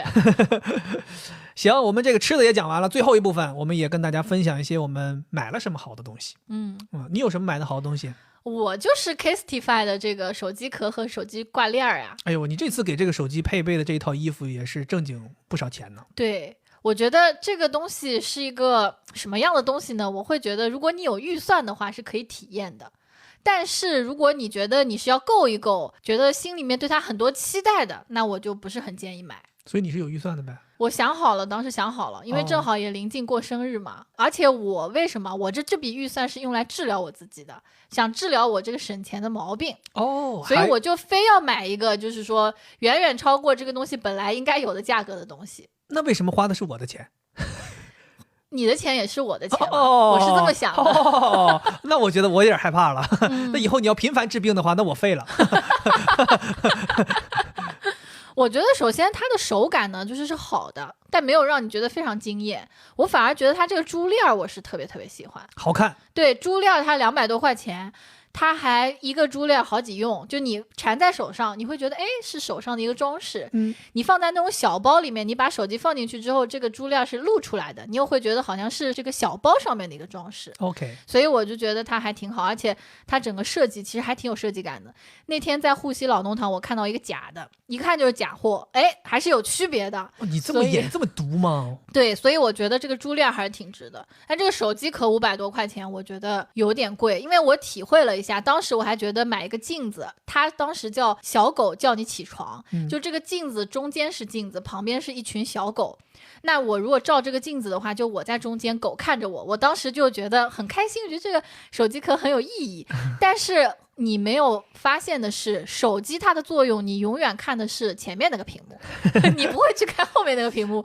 我基本没怎么照过。它应该是给女孩子补妆用的。对，那我又不怎么补妆嘛，所以我就对我来说用处不是很大。而且这个镜面手机壳，我跟大家讲啊，千万要慎重，因为你的手会集油，然后你的这个镜面一直都是油儿麻哈的。对，但是这个都不是重点，因为你根本就不看那个地方，你不往那个方向看。但是别人会看到，会知道你手机好像很脏。看不清，不会那么清晰，看不清。你下次可以看看。所以我会觉得它的手机壳值得推荐的地方在于它确实很好看，而且它像一个时尚单品。就为什么那些网红啊，然后一些明星会用，就是它确实挺时尚的。其他我觉得也没什么。我甚至在上马跑步的时候，我换成了我23块钱买的那个硅胶透明壳，我有点不太想摘下来了。但是后来想了想，我花那么多钱，我换回来，因为那个硅胶手机壳手感很好，又轻。好，朋友们，到接下来我们硅胶手机壳3、2、1上链接。硅胶手机壳真好用，真的又轻又好，它透出那个白颜色的手机又好看。真的，我觉得大家慎重吧。我觉得你说到这个手机壳，让我突然间也想讲一下我自己的手机壳，因为我也换了新手机，我也换了新手机壳。我是一个套壳派，就是跟你一样，大家都喜欢套壳。我其实这一次是第一次尝试苹果官方的手机壳，因为我以前一直都是买那个叫 OtterBox 那个手机壳，因为它是有点抗摔的，然后我怕我手机掉地上什么的。但是因为那个手机壳它没有这么快去适配 iPhone 15，所以我当时想说我要买了手机，我得有个手机壳，我就直接在店里面跟手机一起买了这个官方的硅胶壳，而且它这个颜色跟这个本身手机钛金属是非常非常契合的，我选了一个有点偏沙灰色的，很契合。我第一次用这个手机壳，我感觉这手机壳手感爆好。这手机壳这个硅胶质感果然官方就是官方。我也用过其他的硅胶壳，很难达到。可能这也是为什么市面上很多做 iPhone 手机壳都喜欢做皮的。你没有用我那23的，我那个也很好。对，我就想说，可能有些人做皮的是因为要避开这个赛道，可能他们要去做硅胶做到这个水平，可能做不出来。苹果这个确实厉害，这个价格也不便宜，398。但是好在它可以24分期，比我这个便宜。24分期啊，那就正经挺性价比高的了。对，所以我就是提这么一嘴，就是大家其实可以尝试尝试官方的这个壳子。今年官方出的另外一个那个什么斜纹的那个我不推荐，那个我在现场看到的全都是有划痕的，因为它那个面料设计的有问题。对，它就一定会有那种白印儿划痕。所以我更推荐大家去买这个硅胶壳。OK。然后这个月我还买了几样东西，我觉得挺满意的。首先第一个是一个装饰的东西，穿衣服用的。买了一顶小礼帽。哎，这顶帽子我真的觉得好看。好不好？好看，就比你家里面那些 stupid hat 要好看很多。那些 hat 能不能给我丢了？哎，我跟你讲，我为什么买这个礼帽，其实跟那些 stupid hat 有关系。就是我那些 stupid hat 我都感觉戴不出门。对，但是我又很希望说让造型有一些变化，不能老是鸭舌帽，有一些变化。不老是棉帽，想有个变化。而且我是什么呢？那我提问一下，鸭舌帽和棉帽不就是一个变化了吗？你还有渔夫帽，就是再变化。You know, 永远有买的理由，就是各种变化。不要讲这个理由了，好吧？就是想买。然后为什么我喜欢这个礼帽？是因为应该是去年看了一部纪录片，就是 Rain 的那个唱歌的一个纪录片，他在里边有一集出现的，他就戴着那个一个礼帽，特别帅。哇，帅！我说我也要像 Rain 一样买一个。但他脸凑不上的话，咱得那个凑一凑装扮。你有没有觉得人家帅是因为人家脸和身材？不考虑那么多，咱不考虑那么多，咱先买回来试试，咱行不行？对。然后我就在网上一直找。但是我又很怕说我投入太多，万一不好，这钱不白花了吗？我其实在我的购物车里收藏了一些1500的、1400的、1100的，甚至800的，收藏了很多档次的。什么？这个多少钱？我刚才走神了。这个还没说呢，还没到它的价格。对，然后呢，我就犹豫再三，我不想花这么多钱。后来巧了，我在一家自己常年关注的一家店铺里面，发现这顶帽子276。哇，你知道你刚才说1000多的时候，我一下脑袋炸了，所以就有点恍神了。可以，这个价格276，非常具有性价比，而且这个帽子到手的质感绝对超过276。为什么？我给大家讲一下这个帽子的来源。我看那个简介，我就下定决心要买。为什么呢？是因为店主说这个帽子是他的一个好朋友，当年服装学院毕业，他们要做一个大秀，毕业作品要走秀，他为了给毕业作品的模特有一个配件，他就做一顶礼帽。但是工厂礼帽的起订是1000顶，但他用不上这么多，他只能硬着头皮起订了1000顶，剩余的他就交给了这个朋友，在他淘宝店卖。所以这个帽子是他的毕业作品，是他非常重要的一个东西。然后这个帽子他就要做的非常非常质量好。所以就相当于其他买到这个帽子的人就有福了，赶上了。对，结果卖了几年，这个帽子这1000顶卖完，反响特别好。然后他们就跟这个工厂合作，就彻底把这个帽子当成他们一个量产的东西。所以相当于这个东西它的起因是一个非常有品质的东西。好有趣。然后价格也一直定在了这样一个价格，所以买到我真的觉得是赚到的。对，这顶帽子我是觉得特别特别喜欢，我觉得给我的日常穿衣服带来了更多的可能性。但你也就戴了1次。哪止啊！我戴了2-3次呢，2-3次。我很喜欢戴这个帽子。对，确实好看。而且这个帽子戴上去没有任何负担，你也不会觉得它像那个 Stupid Hat 那么沉。不过我现在觉得这个帽子戴在你头上，为什么这次觉得好看 ，Stupid Hat 觉得难看？可能是因为那个时候你是滋不嘎时期，就比较肥啊。现在是苍蝇时期。对，反正就跟脸肯定也有很大的关系。对，这是一个我很满意的东西。然后另外一个我很满意的是，我又买了一个新的滤杯。有一天晚上在家里头闲得无聊，就刷，哎。我常关注的这种卖咖啡器具的店上新了。这个滤杯呢，我为什么会买？是因为它不同于我们常用的这种锥形滤杯。咱们常见的那些滤杯，它的角度你都知道，它可能是一个60度。对，但是这个滤杯呢，它是锥筒更锥，它叫甜筒杯。或者说有的人也叫它冰淇淋杯。这个杯的斜角是30度，就跟螺丝壳一样，水流更快。然后当时一下被它吸引了。我很想体验的是我没体验过的滤杯形式，去感受它冲出来的咖啡的风味，然后我一下子被这个东西吸引了。它这个品牌我有点不太会读它的名字，它好像叫 Tarachina 什么的一个牌子。然后它这个就是一个30度的锥形的甜筒滤杯。这个滤杯有2种材质，一种材质是树脂的，价格非常便宜，不到100块钱，可能99、98就能买到。然后有一个高级的版本是这个日本的一种工艺叫有田烧的白瓷版本，白瓷那个可能是270多块钱。也不贵。然后买回来之后我就体验非常的奇特，就是它的水流速度很快，而且它很适合小粉量，就是咱们正常单人份一般都冲15克左右，15克已经是它的极限了，我认为是它的极限了，所以它更适合的是可能12克，这种粉量对它来讲是更合适的。所以如果咱们比如说平常用豆子，剩那么点豆子，凑不齐15，那这个滤杯就很适合拿出来玩一玩。对，另外一个是这个杯子，我还要提醒大家，如果有朋友也有感兴趣也想买的话，这个杯子是没有专门给它用的滤纸的，官方给你的建议是用锥形滤杯的02号滤纸对折一次放进去用，刚刚好。但是呢，日本也有其他厂商也做这种甜筒滤杯，三洋有一个品牌叫三洋，它就是做这种咖啡器具的，它也做了一个甜筒滤杯，它就做了配套的滤纸。这个滤纸呢，店家都说是刚好跟这个杯子适用的，但我是给大家亲测，我买回来了，这个滤纸放进去不是很贴合。对，我分析原因呢，可能三洋的那个滤杯它的角度是27度，所以它的滤纸也是做的是这种27度，但这个杯是30度，所以就差这一点它就贴合不上，反而还是得按照这个杯的生产商他建议你的用02号滤纸对折来用。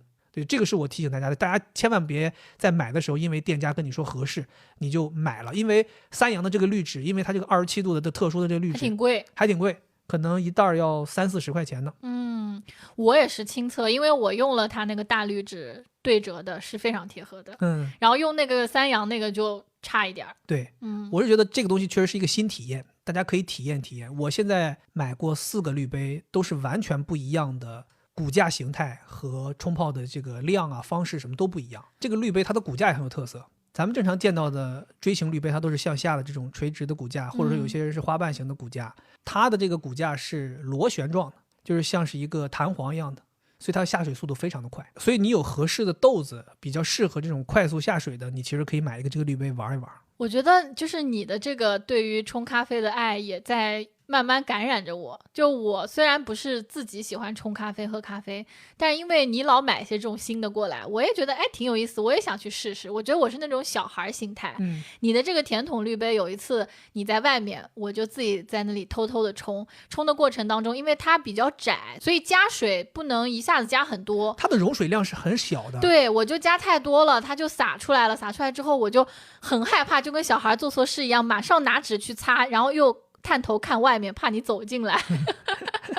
我觉得它的趣味性应该大于它的实用性，但我觉得我们有的时候也挺愿意为趣味性买单的。是的，我觉得我推荐就是说我觉得值得为它这个趣味性买单。而且我最近一段时间就是为了要冲它，我甚至就是说每天就是顶着这个15克的极限还在冲它，然后甚至我已经掌握了如何在它的这个小的容水量下面把这个豆子冲开。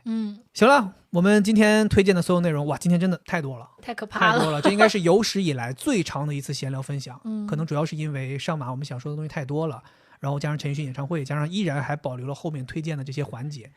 我们希望大家听得不觉得无聊，也希望大家听完之后像以往一样觉得有所得，觉得有一些可以自己将来也去体验的东西。